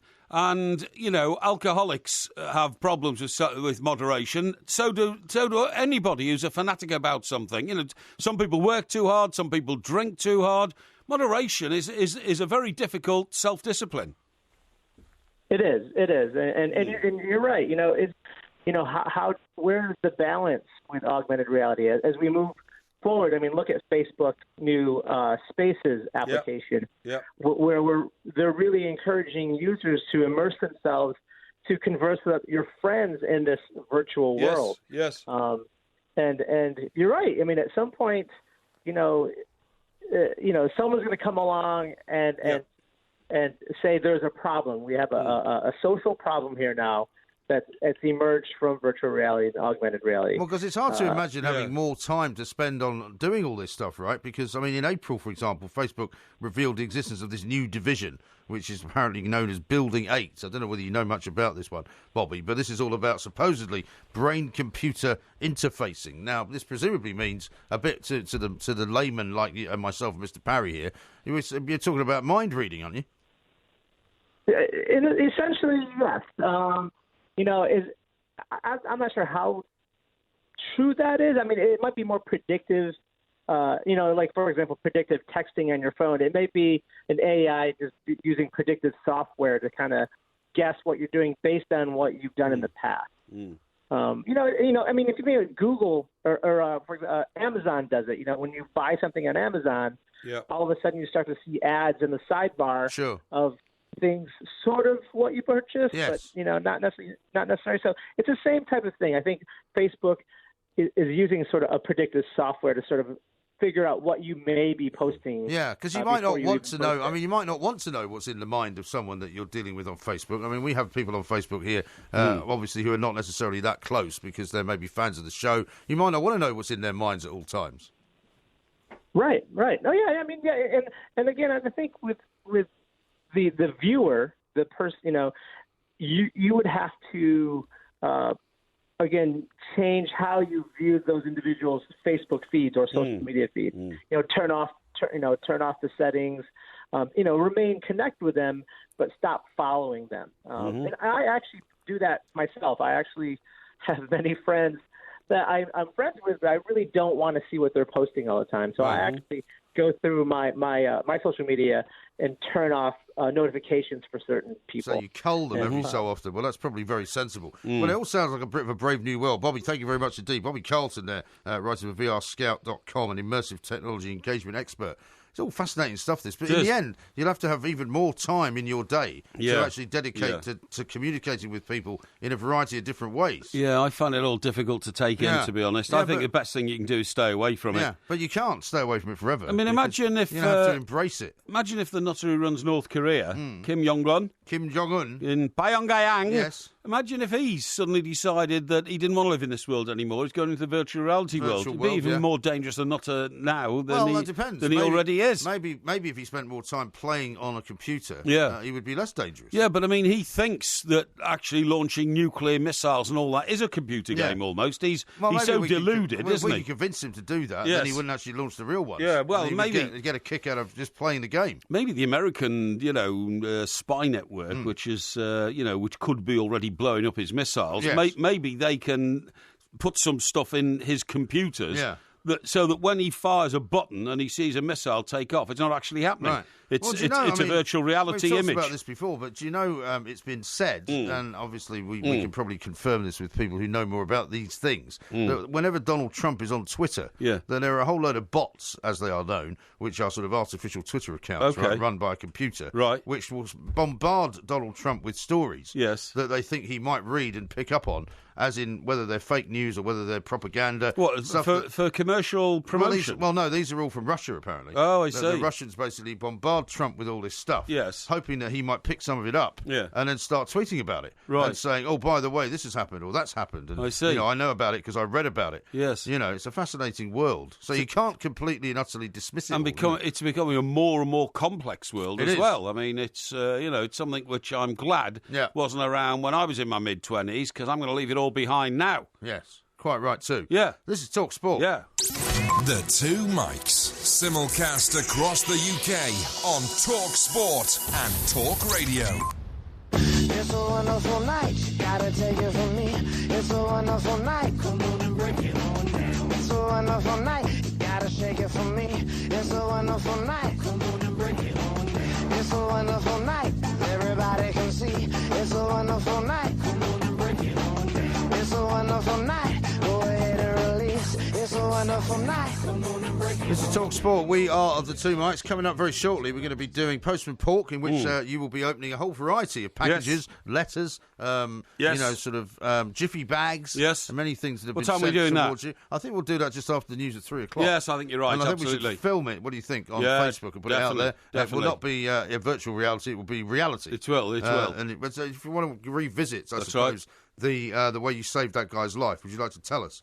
Oh, yes. And, of course, in the next hour, we'll also be doing Ask Porky. Ask Porky. Which will be at 3:30. We've got loads of questions for that. 3:30, yeah, okay. Yeah. Well, what happened was, this chap who is a colleague works here, and we've worked very closely over the years. In fact, I worked closely with him on quite a few overseas adventures, certainly the South Africa World Cup. Can't remember if it was the Germany one as well. And European Championships. Probably was, wasn't it? Things like that, yeah. But, no, he came back from Brazil. Yeah. And he felt a bit low, and he took a couple of days off, and then he came back in again. Now, I then said I'd meet him in a pub at about 2:30, because sometimes when we do morning shows, you're sort of clear by 1:30, and I've been here since 6:30 or something like that. And I said, yeah, okay, I'll meet you up there. So I'm sitting there having a beer. This guy walks in. I didn't recognise him. His eyes had gone ochre yellow. Sunken as well, right? Sunken, deep sort of, black marks under his eyes. And I said, what on earth is wrong with you? He said, what do you mean? I said, have you seen a doctor? Yeah. He said, why? I said, your eyes are bright yellow. I said, and your eyes look as though they've sunk back into your head. What's going on? Yeah. He said, what? So he went to the bathroom, came back, and he said, this has only happened in the time it's taken me to walk from the office to here. So it just literally happened to Just happened. And I said, you've got to get to a hospital immediately.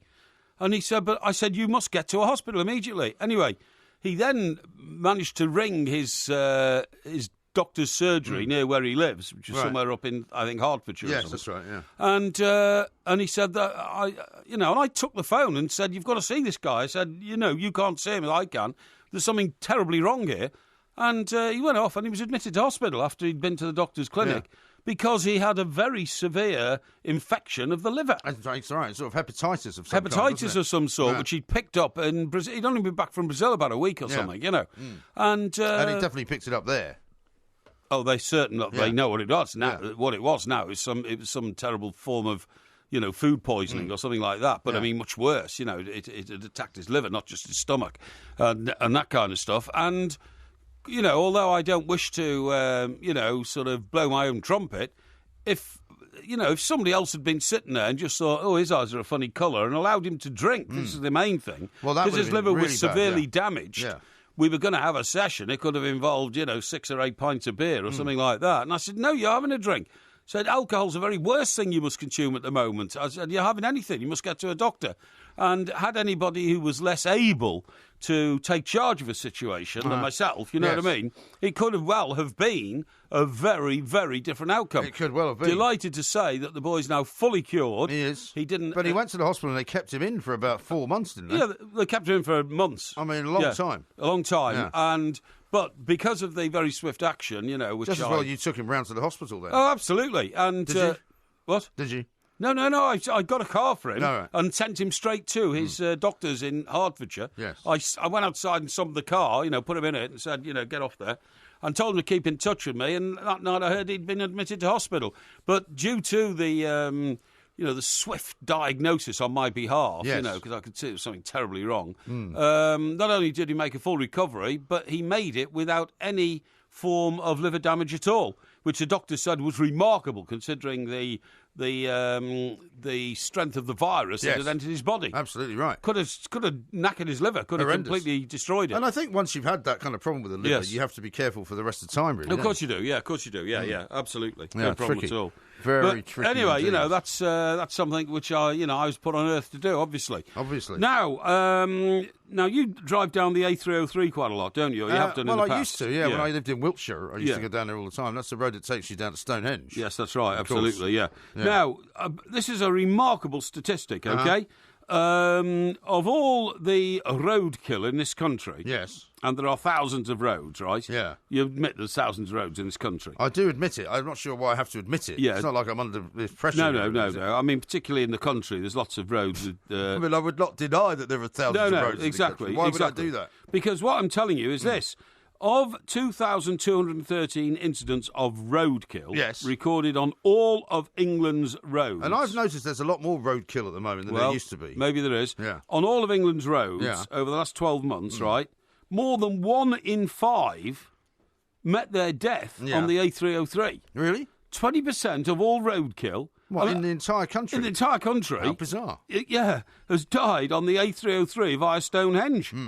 Well, I mean, it's a dual carriageway for a start. Yeah. So, I mean, I suppose you might say that... I mean, think of how many dual carriageways there are in this country. Yeah, how but could 20% of all roadkill happen on one small stretch of road? I'll tell you why, because I think it's this reason, and it's because it's quite a long road, first of all. Yes. But it's also quite a quiet road for a dual carriageway. Right. So, for example, animals probably don't try and cross the M6. No. Because they realise it's a massive road. No. With lots of big trucks on it. Yes. Whereas the A303 is quite often empty. You know, because when I used to sometimes drive home at sort of early hours of the morning after working quite late in London. Yes. And you would never see another car. Right. So basically, if you're an animal, you're going to think, well, I can cross this road it's not a road. Because it's either not a road or it's not very busy. Well, here, listen to this. Of the 2,213 incidents of roadkill recorded on England's highways in the past 12 months, more than 1 in 5 met their end on the road from Basingstoke in Hampshire down to Devon. Right. Right. Well, that's a long way, isn't it? Yeah, but it's still only one road. Yeah, but what I'm saying is it's a quiet road. OK, so now it says figures released after a Freedom of Information request showed that 425 animals were killed. Yeah. I mean, that's more than one a day. 425, yes. Yeah, that's right. That's not many, though, is it? I mean, when you think of all the cars. Yeah, but hang on, listen to the stats here. Yeah. 120 of them were deer. Right. Now, when you hit a deer, you smash your own car up as well as the deer. Yeah, that's true. So that's going to be a big problem. You very rarely see a deer on the side of the road either. Well, you'll have seen 120 on the A303. Right, 101 badgers. Yes. And when a badger hits your car, a lot of badgers. That can cause a lot of trouble. Badger caused a massive problem to a friend of mine's car, actually. Really? Yeah. Why? Not far from the A303. It was on the Wiltshire. It was on the sort of the road coming over Salisbury Plain. Right. Yeah, I know that road. And he hit the car. The car hit a badger. And he was doing about 65 or something like that. And completely ripped out the underside of the radiator. Right. Okay. And completely smashed up the water system in the car. Right. Okay. Terrible. The badger wasn't very well either. No. So it was steaming, was it? The car. The car. The steam the car sort of more or less broke after it hit the badger. That's right. Yeah. 97 foxes. Foxes, yes. As well as ferrets. Ferrets. You know, put a ferret down your trousers, you soon know about it, OK? Well, you wouldn't really do that, would you? Well, Why would you? No. Well, you wouldn't, but I mean, people do put ferrets down their trousers, believe it or not. No, Why? It's a northern pastime. Is it a pastime? Yeah. It's not really a pastime. No, it is. Well, it's something that people do sort of as a party trick. No, you sometimes walk into a pub in the north of England and some bloke will, stick a couple of ferrets down his trousers. Sorry, which problem? Why would they do that? Well, they do. It's like... Well, it's an entertainment thing, right? No, it's a sort of local hobby type thing. Hobby. So what they do is... Are you sure? Yeah, when they've had a few pints, right? I've seen this happen. I knew a guy in New York who had a pet ferret. Pet ferret, yeah. He used to walk around with it on his shoulder.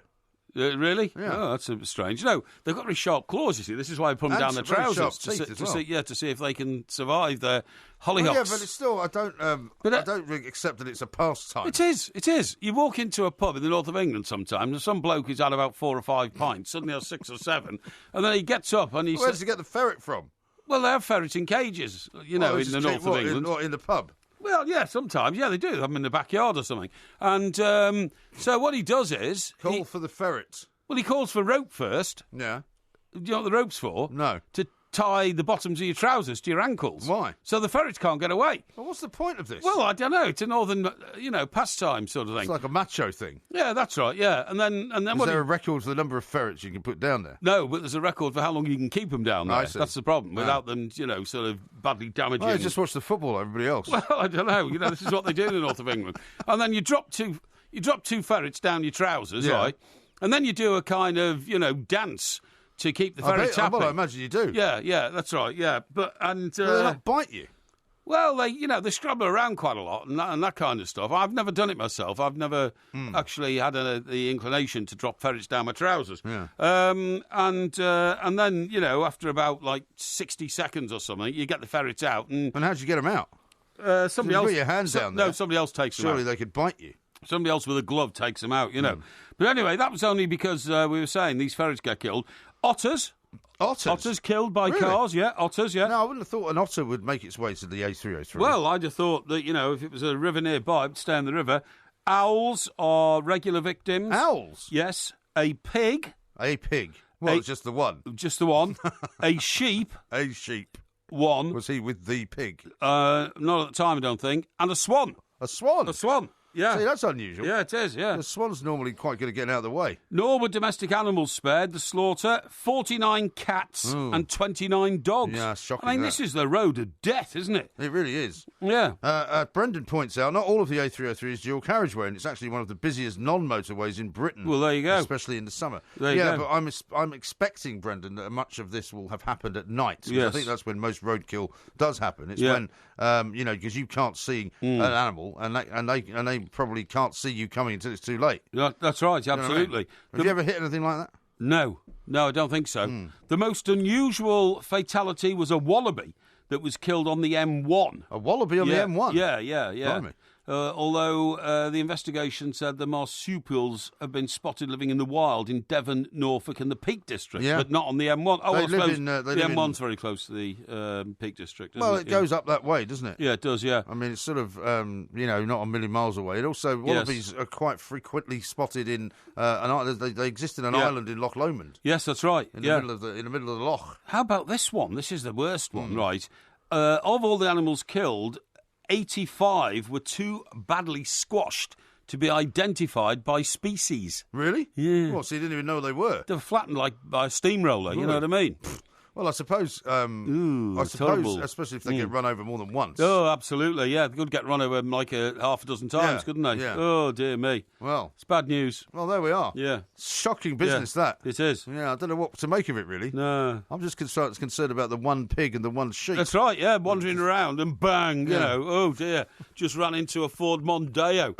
Don't advise it for a long life. Yeah, it's not going to be funny, of course. No, we feel very bad about this. Yeah, exactly. Coming up very soon, though, time for Postman Pork and Ask Porky. This is Talk Sport. We are the two Mikes. Hello, this is Tim Vine on Talk Sport. It's Mike Parry's post bag. I can't wait to see what's in there. Postman Pork, Postman Pork, I eat my chips with just a fork, 'cause then I can still talk. Now, we haven't heard this for a while because we've been sort of too busy to get it organised. Too busy to get it organised, man, you're right. I can see that you've brought in quite a few packages already. Oh, yes. And there seems to be some quite big, bulky items there. Now, generally speaking, the rule is the bigger the package, the more we go to it first, okay? Because you have to get those out the way. Yeah. Sometimes the bigger the package, the more difficult it is to open. Sometimes. So let's get going, okay? Do you need any opening implements? No. Right, this one, Postman Pork, it comes from... where does it come from? It comes from Birmingham. Yeah, Portland Road, Birmingham. Thank you very much indeed. So, the sender is a chap called Chris Reeves. Chris Reeves, thank you. Let's rip it open. That's always good. By the way, this is live on Facebook, so if you want to follow it. Live on Facebook. It is currently live on Facebook. Right. What we will do is put out a link. A link, on so Twitter, you so that you can watch it there as well. Okay, let's see what we've got in here. We've got a brown plastic bag inside a brown box. Yeah. The box there. Right. So we can get on with it. Make sure you don't throw away anything vital. Hope it's not a bag of spuds. Oh, it isn't. Look what it is. What is it? Oh, T-shirts. T-shirts? Oh, here we go. Somebody's done some T-shirts. Let's have a look. Right. Oh, yeah, it's very nice. Have you seen the time, Have Blank? you seen the time? Isn't very nice. Isn't that good? That's very good. That's excellent. And, of course, it's using the original photograph of us with cigarettes. Yes, which could now become a bit of a collector's item. You don't smoke anymore, do we? Since we don't. No, that's right, yeah. There's one there. Have you seen the time, Plank? What's this one? This also says, have you seen the time, Plank? So they both say the same thing. So both say the same thing. What size are they? What sizes? They're 4XL. 4XL. 4XL. Well, they should probably fit then. Yeah, they should probably fit indeed. So we'll have one of those each. Thank you very much indeed to Chris Reeves. Did he put a... Hang on a sec, wait a minute. Just double check there's nothing... here we go. Something in the box there, which I didn't see. Yeah. Let me see, what is it? No, it's just the order form from Chris Reeves. Thank you very much indeed, Chris. That's very kind of you. Widely appreciated. Let me Do you put think these... he had them designed himself? Oh, I think he had them designed himself. Right, let's just open the letter in between the parcels. Postman Pork, here we go. Yeah. Now, this is going to cause a bit of a problem, this one, Because if you send me a letter and it goes to Postman Pork at TalkSport, 18 Hatfields, London, SE18DJ, could you please put the right amount of post on it? Because we've had to pay £3, see? Right? £3? We've had to pay £3 excess postage. Well, who's paid that? You haven't paid that. Well, I didn't pay it, but somebody downstairs has paid it, right? So what I'm saying is, in future, see, it says here, redeliver on day, walk number. We've had to pay the extra. In future, I'm afraid, if the right postage is not on it... But isn't that an issue now But isn't that an issue now about how confusing it is to put anything on it? Because you don't actually know any longer how much you're supposed to put on a package. Right, let's see what we got here. Anything else in it? No. Right, okay. Is it just like a sheet of paper? Sheet of paper. Oh. Is it worth the £3? Hang on, hang on. Why is it so expensive if it's just a piece of paper? Because there's a stone inside it. A stone? Yeah. Right. Stone of scone. No, it's a periodico di mineralogia. Okay, where's this come from, by the way? This has come... Sounds Italian. Yeah, sounds Italian. Oh, it's come from, believe it or not, Aberdeen, main centre. Aberdeen. And I mean, we just talked about Aberdeen roads. Right, here we go. Dear Porky and MG, my name is Liam, and I'm an early career scientist working at the University of Aberdeen. I'm actually a geologist, more specifically a volcanologist. A volcanologist? Like volcanologists, yeah, they look after volcanoes. They do. And I enjoyed your conversation about Mount Etna and volcanoes on the show. Famous James Bond volcano from You Only Live Twice is Shinmodaikaki. Is it? In Japan. Okay. And is very much active. There are a number of active volcanoes in Chile too, so maybe you've been on one, Porky.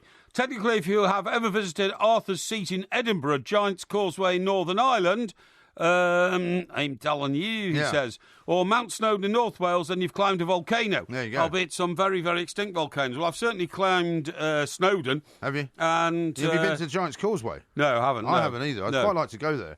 But I have been up Arthur's Seat in Edinburgh, which is the mountain that or the hill that overlooks the city. Yeah. So it says, if you ever need a geological consultant for any volcanic matters on the two mics, I'm happy to volunteer. Since I know Porky's a big fan of scientific journals, I've enclosed a recent article I wrote on some volcanoes in southern Italy. Hope you find it interesting. Let me know if you'd like me to send you more, as I try to get other articles published. I've also enclosed some volcanic glass. Oh, yeah. Called obsidian from the island of Lipari in southern Italy. Very nice. Kind regards, Liam, research fellow and Stoke City fan, University of Aberdeen. Well, Liam, I have to say, that's very kind. This is the bit of, Liam calls this volcanic glass. Volcanic glass, I call it a pebble. Is it very light? Because lava is usually light, isn't it? Yeah, it's quite light, More light than it should be. You've been in a few volcanoes, yeah? Yeah, I have. Well, funnily enough, when I was in Sicily, there was... That's beautiful, actually. Beautiful. Really beautiful. Yeah, yes, okay. Well, why don't you take that, then? Okay, I'll it's addressed to both of us, okay? Yeah, when I was in the shadow of Etna... Yes. there was a lot of that kind of volcanic rock... Yes. Which was in the driveway of the house we were staying in. Yes. And it was much lighter than this, and it was all black. Right, okay. This has got black and white and silver in it, and some shiny kind of glass stuff as well. Yes, okay. Fascinating. Okay, so, and article info from something published in Italy. Yeah. Periodico de Mineralogia. I think that means the Mineral Journal. Mineral Journal. Yeah. Mineral Journal. And some maps of things in Italy. So that's all. That's very good. What I don't understand is why, when he's put two first-class stamps on it, he had to pay an additional £3. Well, because of the stone, I would imagine. Right, Postman Porky, TalkSport Towers. This is a very nice letter. Yeah. It's in fact a road map, okay? A road map? Yeah, a road map of, Morecambe, Lancaster. A road map of Morecambe? Morecambe Bay and all this kind of stuff. Yeah. Chorley, north of England anyway. My sort of territory. Yes. And inside there is a cutting. And it doesn't actually say who it's from. Let me have a look in here. No, it's just Postman Porky, TalkSport Towers, 18 Hatfields. You know the address. And then it says Holmes Gossip, Evening Standard, Wednesday, 29th of March. I don't know why this has come from Morecambe, if it has come from Morecambe, or maybe that's just the envelope. Yeah, that's a postage stamp. And it's a piece of, it's a news story about John Lennon. Oh, yeah. So it's not my fault that we're talking about him. Evening Standard recently. A family home which belonged to John Lennon in the 60s is for sale. The late ex-Beatle paid 20 grand. Now the 6-bedroom property in Weybridge, Surrey is for sale at 8.95 million with Knight Frank. Set in 1.5 acres of exquisite garden within the prestigious private St George's Hill estate. The house has access to the estate's renowned golf course, tennis club and leisure facilities. Very nice golf course, that's St George's Hill. Yeah, uninterrupted views of the Surrey Hills. Now, funnily enough, I know about this property because, of course, it was the very famous Kenwood House, I think, is what it's called. Is it? Yes. Because there's a Kenwood House in Hampstead, isn't there? There is, yes, that's right. Same name. But the problem is they can't sell this property. And do you know why? Why? 2 reasons. Firstly, all Russian and Chinese money now want new build houses. Yes. So these sort of houses that John Lennon lived in are being knocked down and replaced by mock Georgian 6-bedroom ensuite Why don't places. they want the old places? They're too old-fashioned. They don't have ensuite bathrooms in every bedroom. And it takes too long to get them all... Takes too long to get them all converted and all that kind of stuff. And they're having real problems selling these sort of houses, even if it is John Lennon's house, you know. So, but anyway, thank you very much indeed for telling me. That's very interesting. Let's open another parcel, shall we? Because parcels are always very exciting because they're lots of fun because we don't know what's in them, you know what I mean? They are, that's true. Yeah, okay. Where's this one from, the next one? Right, this one is, it says, it's the 2 mics, Talksport Radio, Hatfield, London, SE1, Postman, attention of Postman Pork. Yeah. It comes from, where'd it come from? I don't know, but it's cost 11 quid to send. 11 quid? 11 quid. That's very expensive. That's very expensive, yeah, okay. So we better get into it and find out what's in it, okay? Yeah, let's do that. So we'll open it from this end. Right, okay. Here we go. Right, okay, here we are. Now, this is a collection of shortbread biscuits. Shortbread biscuits? Yeah. Right. Family shortbread assortment. That's a lot of Scotland. biscuits. Yeah, hang on. Another one. Family of shortbread assortment, thank you. A Mr. Kipling. Mr. Kipling, 6 Viennese an awful lot whirls. of snacks, that, isn't it? Yeah, what we got here? Marshmallows. Tunnock's tea cakes. No, it's Tunnock's tea cakes. Tunnock's tea cakes. You know, from Tunnock's Scotland. Tea cakes, yeah. What we got here? Jam and cream. Like jammy Dodgers. Jammy Dodgers, yeah. What we got here? Turkish Delight, Fry's Turkish Delight. That'll keep you going for weeks. Yeah. Bourbons. Okay. And finally, I used to love these as a kid, the caramel wafer caramel biscuits. wafers. Yeah. Now, the only problem is that whilst I'm very, very grateful for this, there is no indication whatsoever of who sent it. Really? So I don't know who to give the credit to. Sure there's not like a hang child on. inside? Bruce Harvey. Bruce Harvey, there you go. And it's from Dundee. Dundee? It's DD, Dundee. DD, well, it could DD, be. I think it's Dundee. So... I'm surprised you didn't send you any Dundee cake. Dundee cake. Well, that's very kind of you. Thank you very much indeed. Look, we better just... we're running out of time here, so... I know. Better open this one. That's a heck of a haul you got there. Heck of a haul, yeah. Tunnock's tea cakes, Tunnock's loads tea of cake. biscuits. Yeah. Mr. Kipling Viennese whirls. Yes. What are you going to do with all that? Oh, I don't know. Right, there's one here, and it comes from... Welcome to your new collection service, including your new collection timetable. Oh, yeah. It's Finn. You know Finn. young Finn? Oh, yes. From Sutton. Young Finn, yes. Who you says- ran into in the street yeah. once. He's actually from Wallington, Surrey. It says, Dear Porky and Mr. Graham, Yeah. I've been concerned with Mr. Parry's recent chair debacle, and as a Sutton resident myself, I have duty to look out for our elderly and vulnerable citizens. Quite right. Well, that's not me, No. Finn. Mr. Parry's housekeeper will be aware of the recent recycling changes in our borough, which has led to a total meltdown in the collection of rubbish. I'm enclosing a photocopy of a pamphlet which should assist him. Always happy to help, famous Finn. Well, Finn, thank you very much There indeed. you go. Well done, Finn. Yeah, and I've actually, I don't know about this because I don't actually live where Finn thinks I live, but using your bins, collection time, assisted collections, all this kind of stuff, it's all there. Oh, well. And a very Very nice good. picture of Finn showing Times Square. Which Which we've already talked about And a tonight yellow as taxi. well. Yeah, absolutely. Big yellow taxi. Yeah, big yellow Tremendous taxi. stuff. You know, I mean, it's amazing the way people write to me now and all sorts of things. Another one here for Postman Pork. It's very quick. We're out of time now. Have you seen the time? by Dear the way? Postman Pork, I'm a great fan of the... Of the what? Of the 2 mics, Right. whom I find quite hilarious. Very good. Who's that from? Several weeks ago, this is from Dave somebody. Right. Several weeks ago, I took the time and trouble to put together 11 football trivia questions. I'm going to send them to you. I put my address and telephone number on. All right. Thank you very much indeed. He's going to Southampton General Hospital for an operation, so he'll be out of circulation for a few days. Well, I hope you get well soon. That comes from Dave. Dave, thank you well very done, much Dave. indeed. Thank you very much indeed. Well done, my boy. That was Postman Pork. Certainly was. There'll be some more soon. Yeah. This is Talk Sport. Yeah. Postman Pork, Postman Pork, I eat my chips with just a fork. 'cause then I can still talk. The Two Mics, simulcast across the UK on Talk Sport and Talk Radio. Crazy, but that's how it goes. Millions of people living as hoes. Yeah, but maybe. And that was, of course, Postman Pork. Thank you to everybody who sent stuff in. If we didn't open it yet, we will probably do that next time we do a Postman Pork, which can be somewhere very, very shortly. Here's one from Timco, who says, I bumped into Porky on Saturday at Poplar DLR station shortly before 2 o'clock. He acted like someone who'd been caught out. So after my wife asked who was the shifty-looking person I was talking to, he says, despite this, it made my day. So he was very happy to have run into you. That's okay. I was. We were quite busy in that part of the world on Saturday. Yeah, I was on my way back to West Ham there.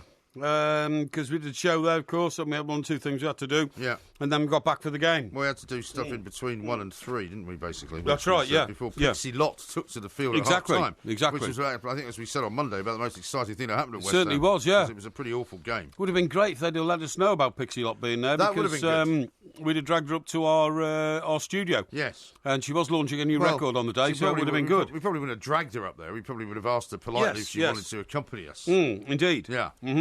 Good. There we are. Now then, the problem with people's housing requirements in the capital, which is London, which is where we broadcast from, continue to go on.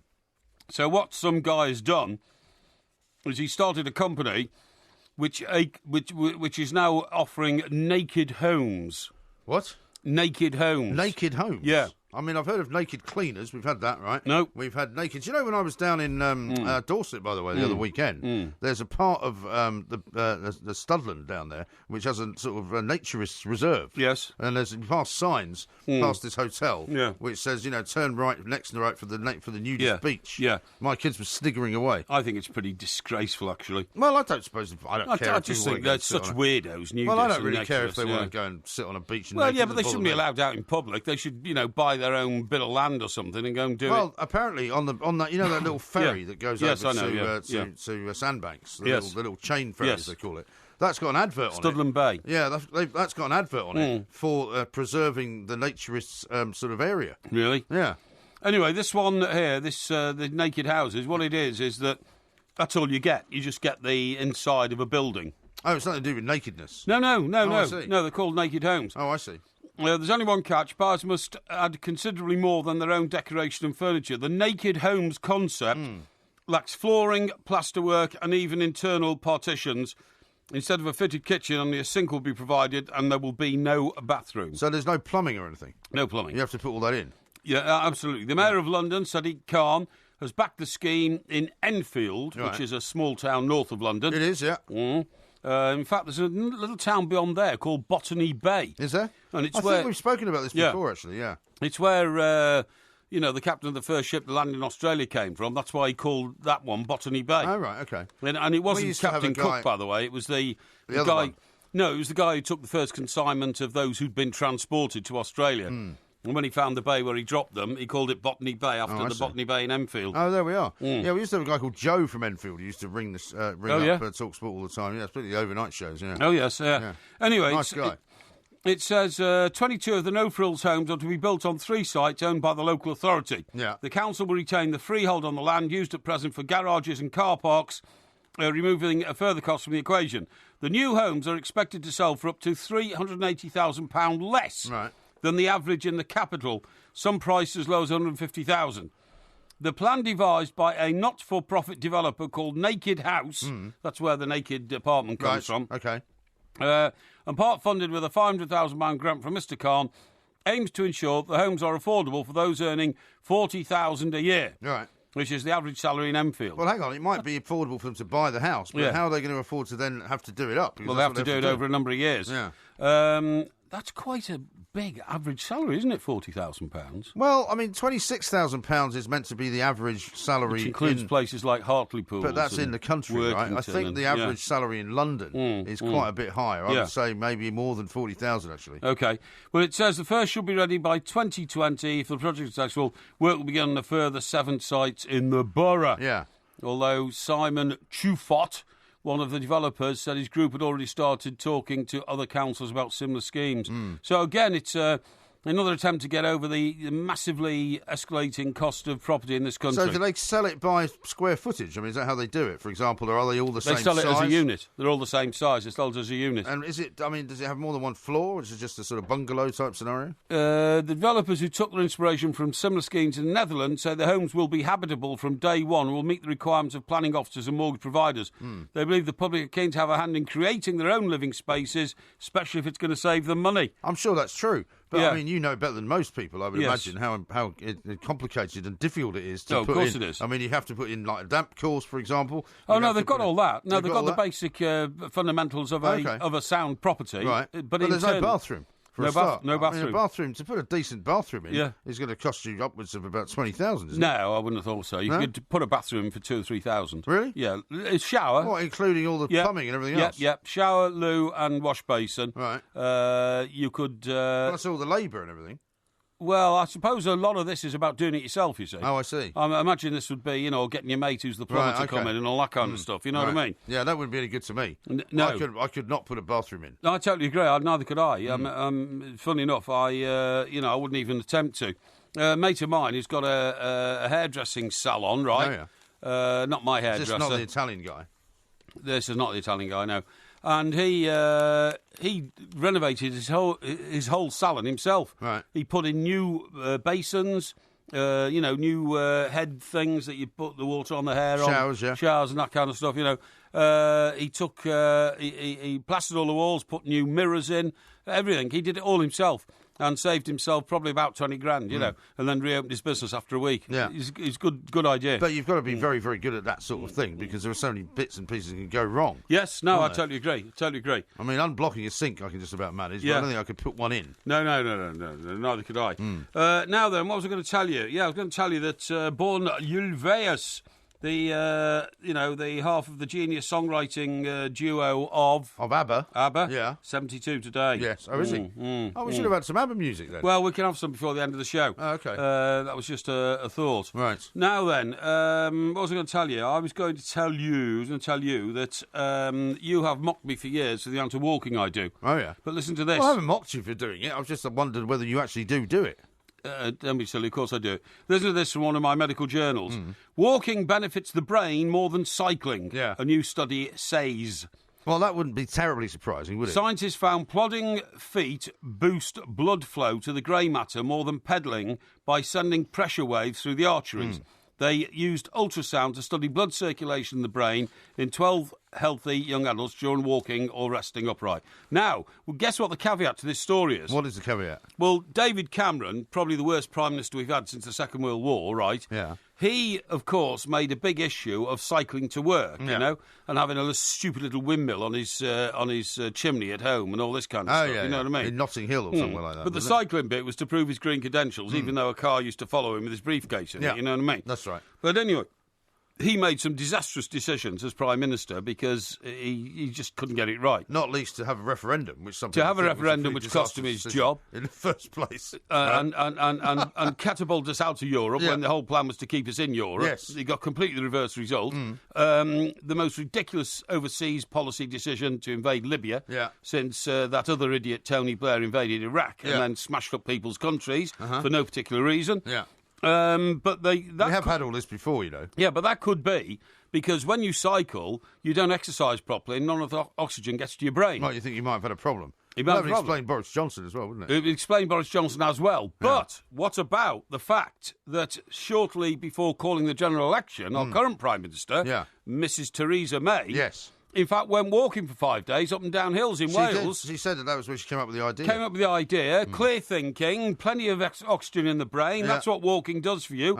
And according to the scientists of New Mexico Highlands University in the US, that could in fact be, the path to right thinking. Well, I mean, my father used to walk around all the time. Walking at least 20 minutes a day. My father used to walk everywhere. Yeah, indeed, yeah. So, I mean, you can either take that as supporting your argument or not. So it says here, brain blood flow interacts with pressure pulses from foot impacts. Right. And this is far superior to cycling, says the American Physiological Society. There you go. Well, so there you go. fascinating. So I've solved the reason why we've got a general election, and I've solved the reason why David Cameron was such an oaf. Oh, right, OK. Well, I'm glad you've solved that. Now, I've got a great piece here which was sent to me by somebody on Twitter, Vicky, in fact, who says, here's an idea that you might be interested in, and it's a vegan who makes a living from creating novelty sporrans made from roadkill animals. Oh, God, I can't stand that. There's some woman in Brighton, right, I read about her a few weeks ago. She goes around buying roadkill off, van drivers and pick it up and all that. And not cooking it. Don't tell me she's cooking it. Yeah, she has a restaurant which cooks only roadkill. Yeah, I know. Didn't the Terry Bikers do something like this? Oh, in fact, there's a God. restaurant. It's like there's a restaurant down in Cornwall somewhere that just does squirrels. Squirrel sandwiches. Oh. Well, this woman, Emma Willits, is a taxidermist, right? Right, yeah. And she basically creates 500-pound novelty sporrans from animals squashed by cars. Oh, dear. It takes about a month to complete them, and they also feature recycled leather. Yeah. Although it doesn't say exactly what kind of leather. How does she flog them for? How much does she flog them for? Well, between £1 and £500. Yeah, well, is that what? There's a sporran there. It takes one a month. It's horrible. So I couldn't exist on £500 a month. So I don't Dead know what foxes, else she'd do. badgers, hares, and even a raccoon. Oh, forget it. She only accepts creatures that have been found dead. How horrible. Isn't that horrible? Yeah. Shocking. Yeah. This is Talk Sport. I need somebody help, not just anybody help. You know I need someone help.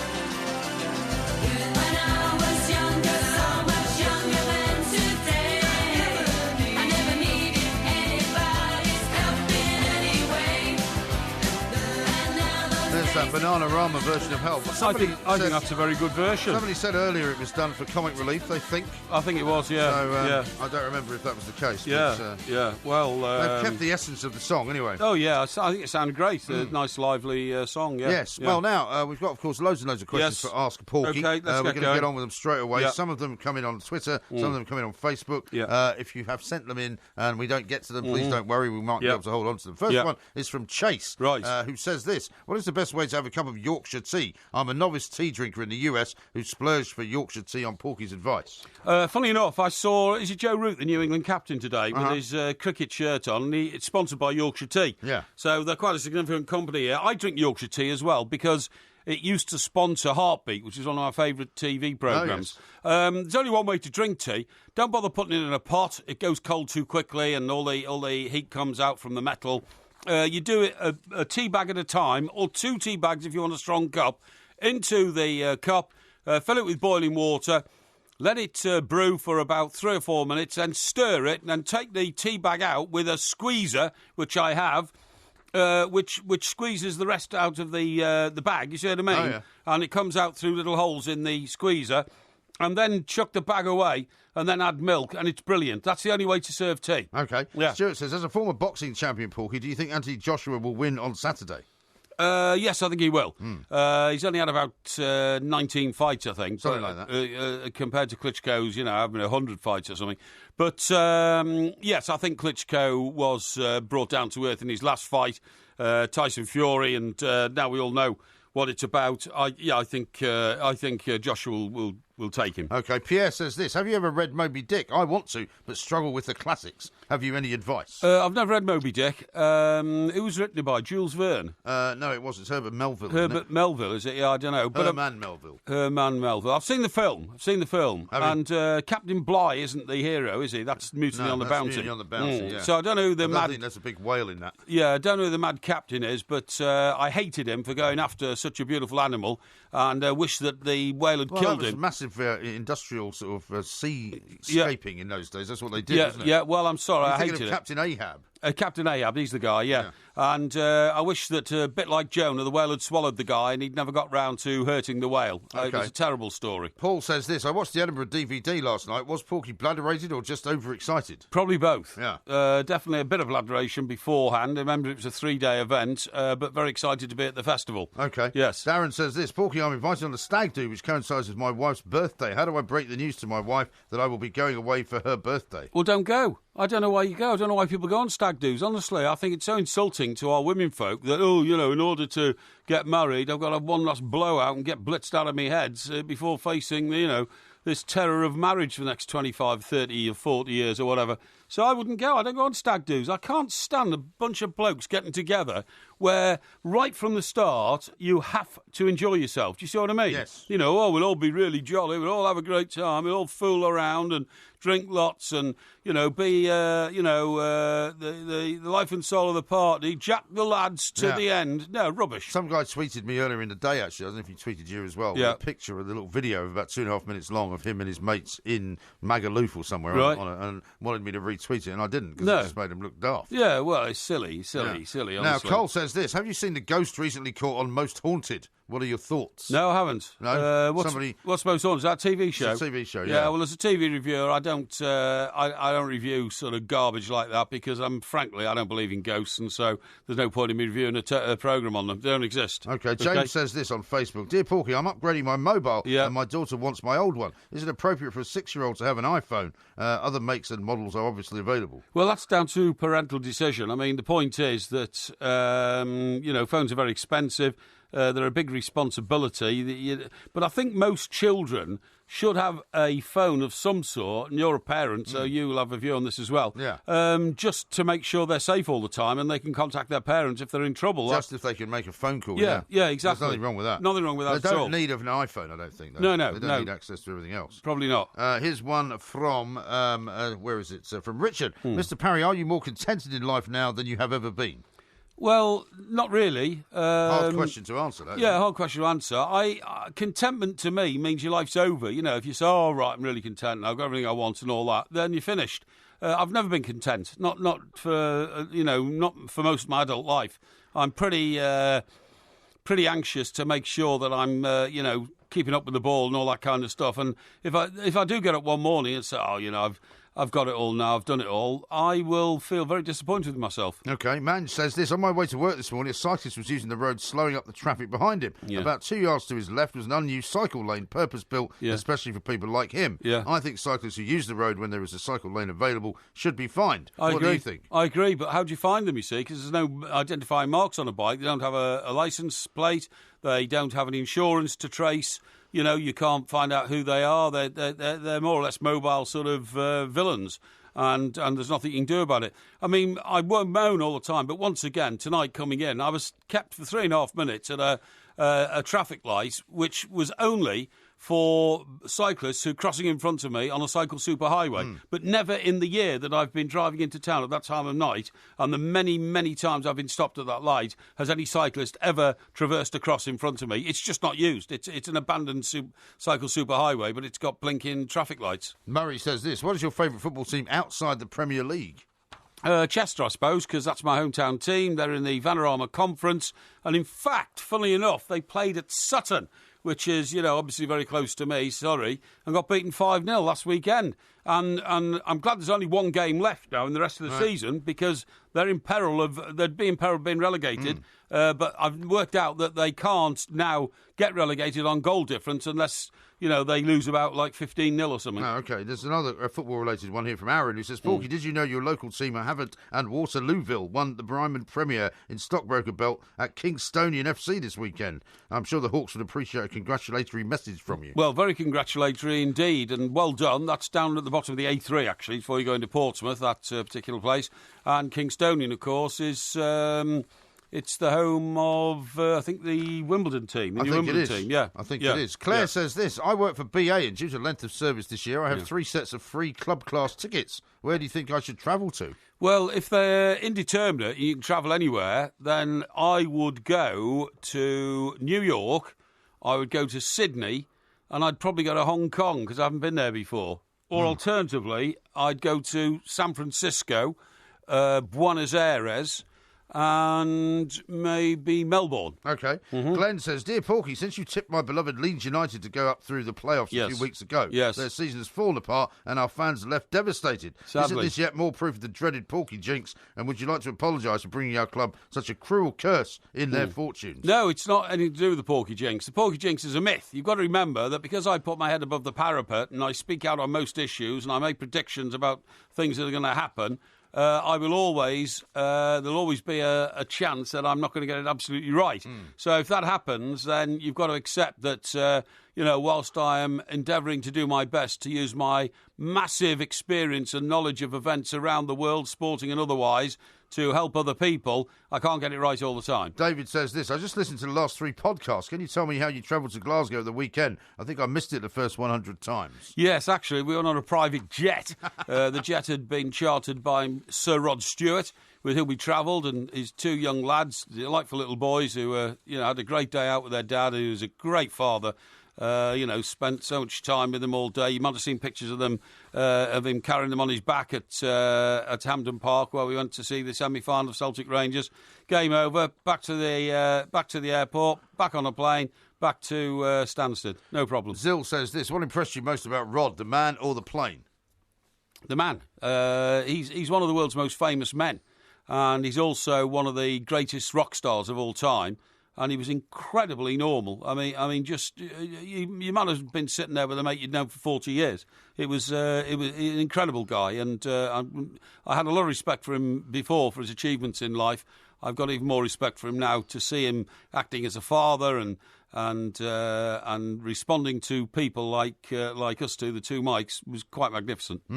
Al says this: hey Porky, I'm a 22-year-old folk musician. I haven't been able to get over this girl who rejected me 2 years ago. Yeah. On the one hand, it is the source of lots of my material and a part of my whole story and sense of self, a potent elixir that forces me to express myself. But then I feel a bit stupid living my whole life obsessed about a 3-month half relationship. He says that he's fallen in love since, he's had other girlfriends, but in the middle of the day when it comes to writing lyrics, I always come back to the girl who looked like my mother and told me she wanted my babies. Yeah. But once the drugs were off, she didn't. Maybe you can help. Well, I would get over it, man. I mean, that's going to hold you back for the rest of your life if you keep dwelling on that. I mean, funnily enough, I had a similar sort of situation in my life between the age of 16 and 20, about 16 and 21, and I still do reflect sometimes on what might have been, and I reflect sometimes on whether or not it would be great to sort of go back and trace people from, your very early days. But you just got to move on. You can't let your life be obsessed by things that happened in the past over which you've got no control. Indeed. And one final one here. Your Twitter nemesis, Liam Gallagher, is releasing his first solo album this year. Is he? Are you looking forward to it? Well, yeah, I think I am.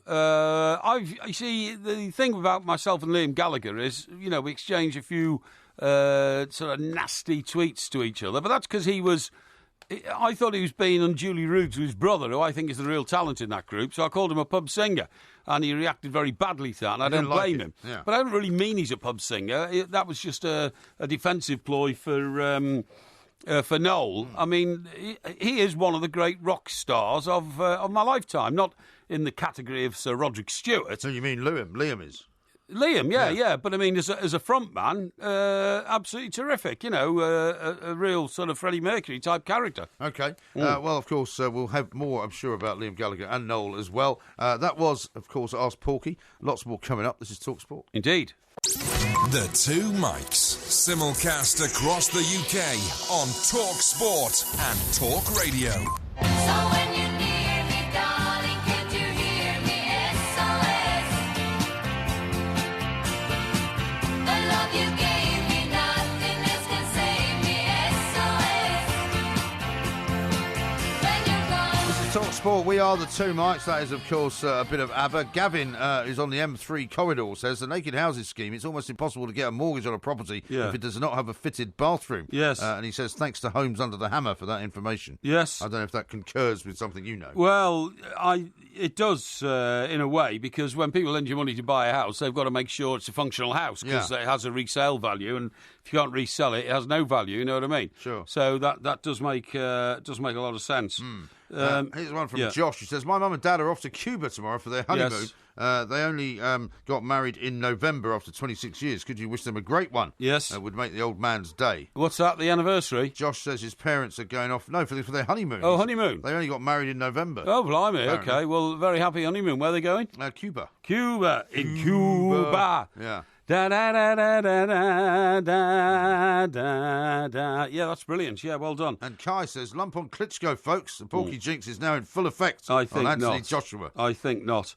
Now then, I just want to let everybody know I'm at the NEC tomorrow. Yes. It's with Openshaw Snacks.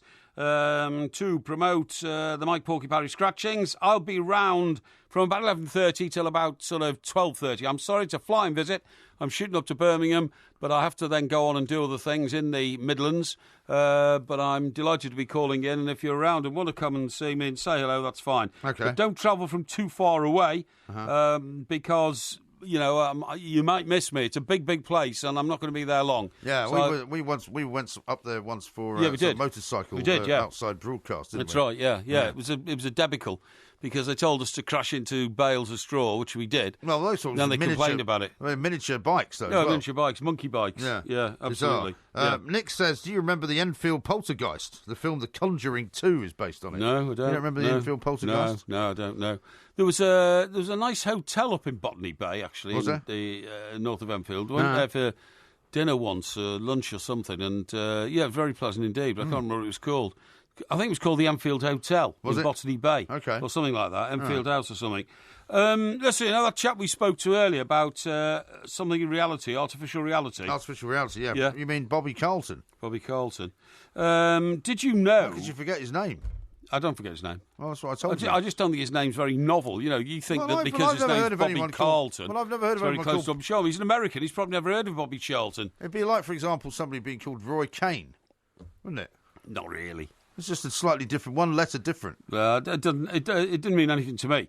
Now then, if you are watching stuff on your laptop, right, and you have your tab, don't you? Yeah, my iPad. Yeah.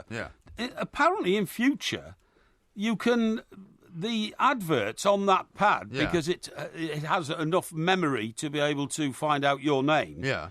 When an advert is like for a beer or something like that, right. And in this particular example, it's Foster's Lager. Yeah. They will actually name you in the advert. What you mean? They can target me specifically? What it can do is, if the bloke is saying this one's for you. Yeah. That will say, Mike Graham, this one's for you. Yeah. But how can those words come out of his mouth? I just don't understand it. In the same way, for example, that he was explaining Google ads. Yes. Like, for example, on our website, if you go onto our website, the2mics.co.uk, which has adverts on it, they're basically Google-friendly ads. Yeah.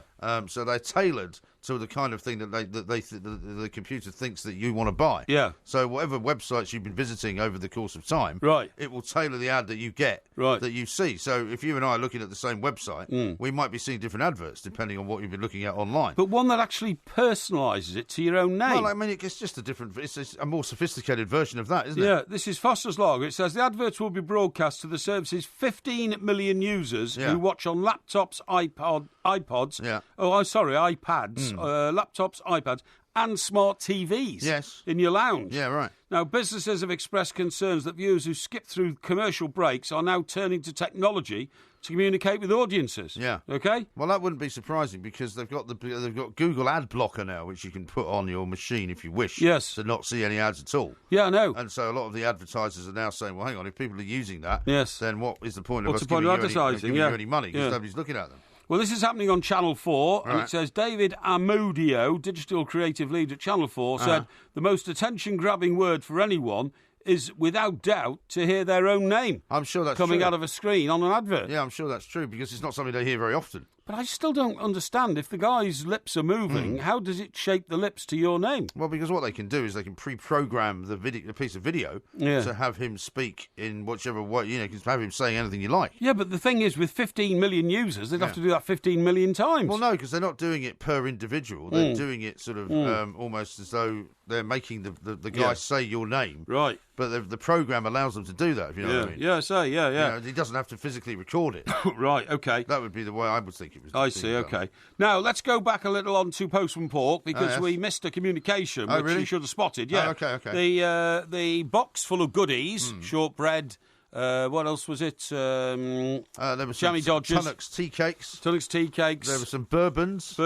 And Turkish Delights and some caramel wafers. And caramel wafers. Caramel wafers. Right, now then, that in fact came It was a great from haul of stuff, actually. a young lady called Karen. Did it? And the reason I know that is because what I thought was a label written on the front was in fact an envelope with a letter inside. Oh, I see. So we have this letter now.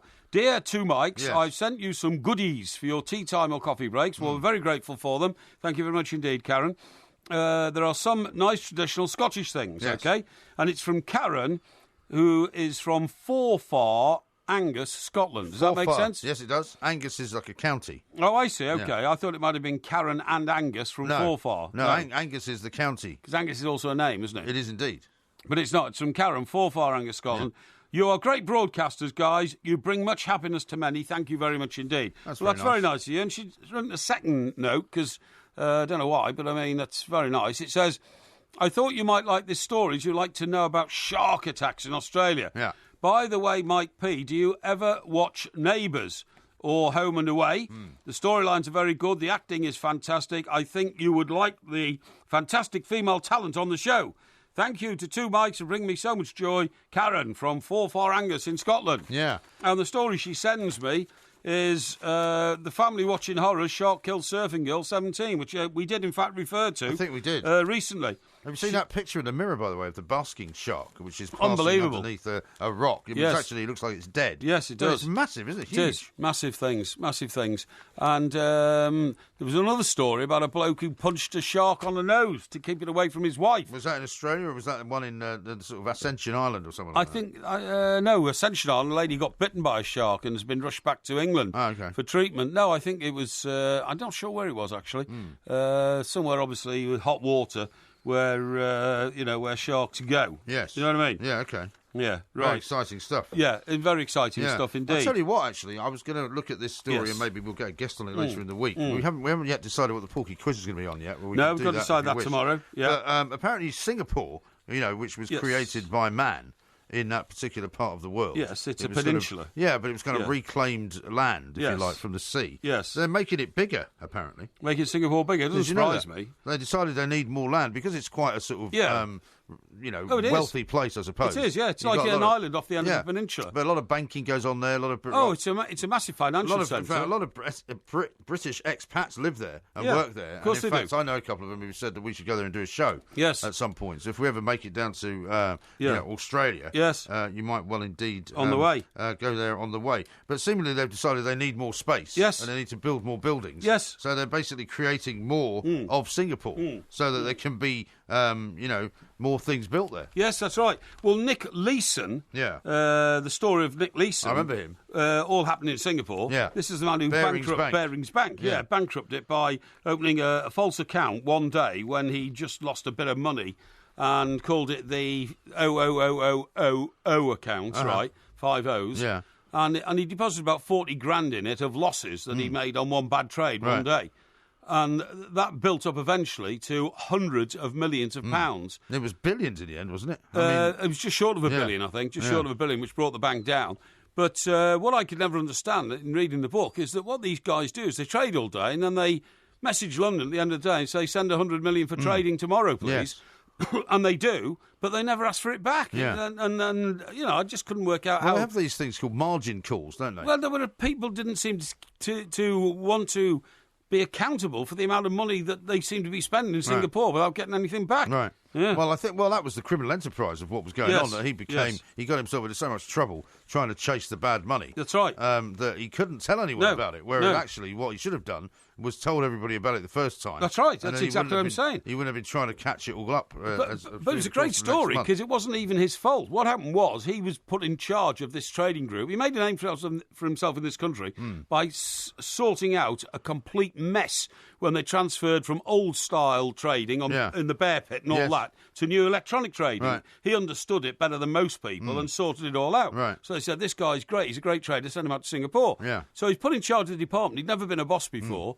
And then one young girl, according to the book, the Nick Leeson book, made this bad trade, which cost 40 grand. Right. So instead of him, admitting it and acting like a manager and saying, we've got a problem in the department, you're absolutely right. He opened an account and put the 40 grand loss in there. And then, when losses started building up, he just kept putting them in there and saying, we'll get that back tomorrow. We'll get that back tomorrow. They never got it back. It's like the equivalent of the bottom drawer. That's right, where somebody keeps sending invoices to you and you keep putting them in the bottom drawer and not paying them. That's right, yeah. And after a while, you are owing people loads and loads of money. People have done that around here. They certainly have. Yes. You don't give too many stories away. No. Now, as we are speaking, behind you, there's an awful lot of boxing going on because of the Joshua fight coming up this weekend. Yes. You want to do something on boxing, maybe, as a quiz at the weekend?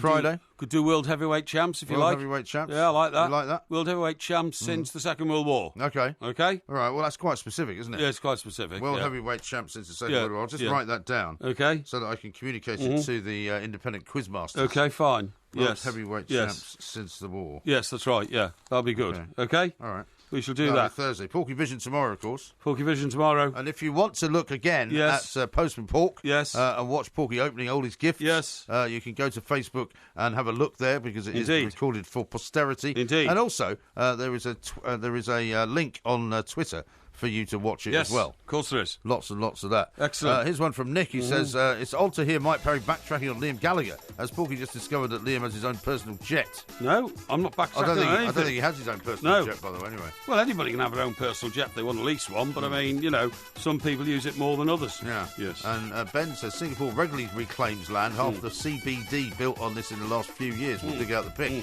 Absolutely. We shall see. This is Talk Sport. Look at the light! Don't forget to come back tomorrow for another sparkling, as fizzy as a bottle of champagne podcast from the Two Mics. You'd sometimes walk into a pub in the north of England and some bloke will, you know, stick a couple of ferrets down his trousers. Not much problem. Why would they do that? Well, they do. It's like... Well, it's an entertainment thing, right? No, it's a sort of local hobby. Where does he get the ferret from? Well, they have ferrets in cages, you know, in the north of England. In the pub? Well, yeah, sometimes. Yeah, they do. I'm in the backyard or something. And you drop 2 ferrets down your trousers, right? And then you do a kind of, you know, dance to keep the ferrets happy. Well, I imagine you do. Yeah, that's right, yeah. But they not bite you? Well, they scrabble around quite a lot and that kind of stuff. I've never done it myself. I've never actually had the inclination to drop ferrets down my trousers.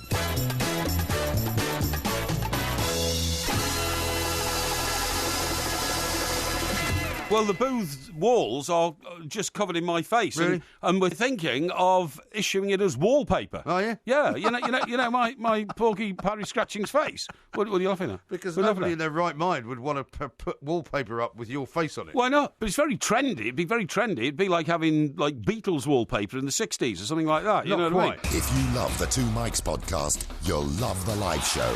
Weekday overnights from 1 a.m. on DAB Digital Radio and 1089 and 1053 AM and via the TalkSport app. TalkSport, your Premier League station with exclusive commentaries every weekend. What an absolute corker!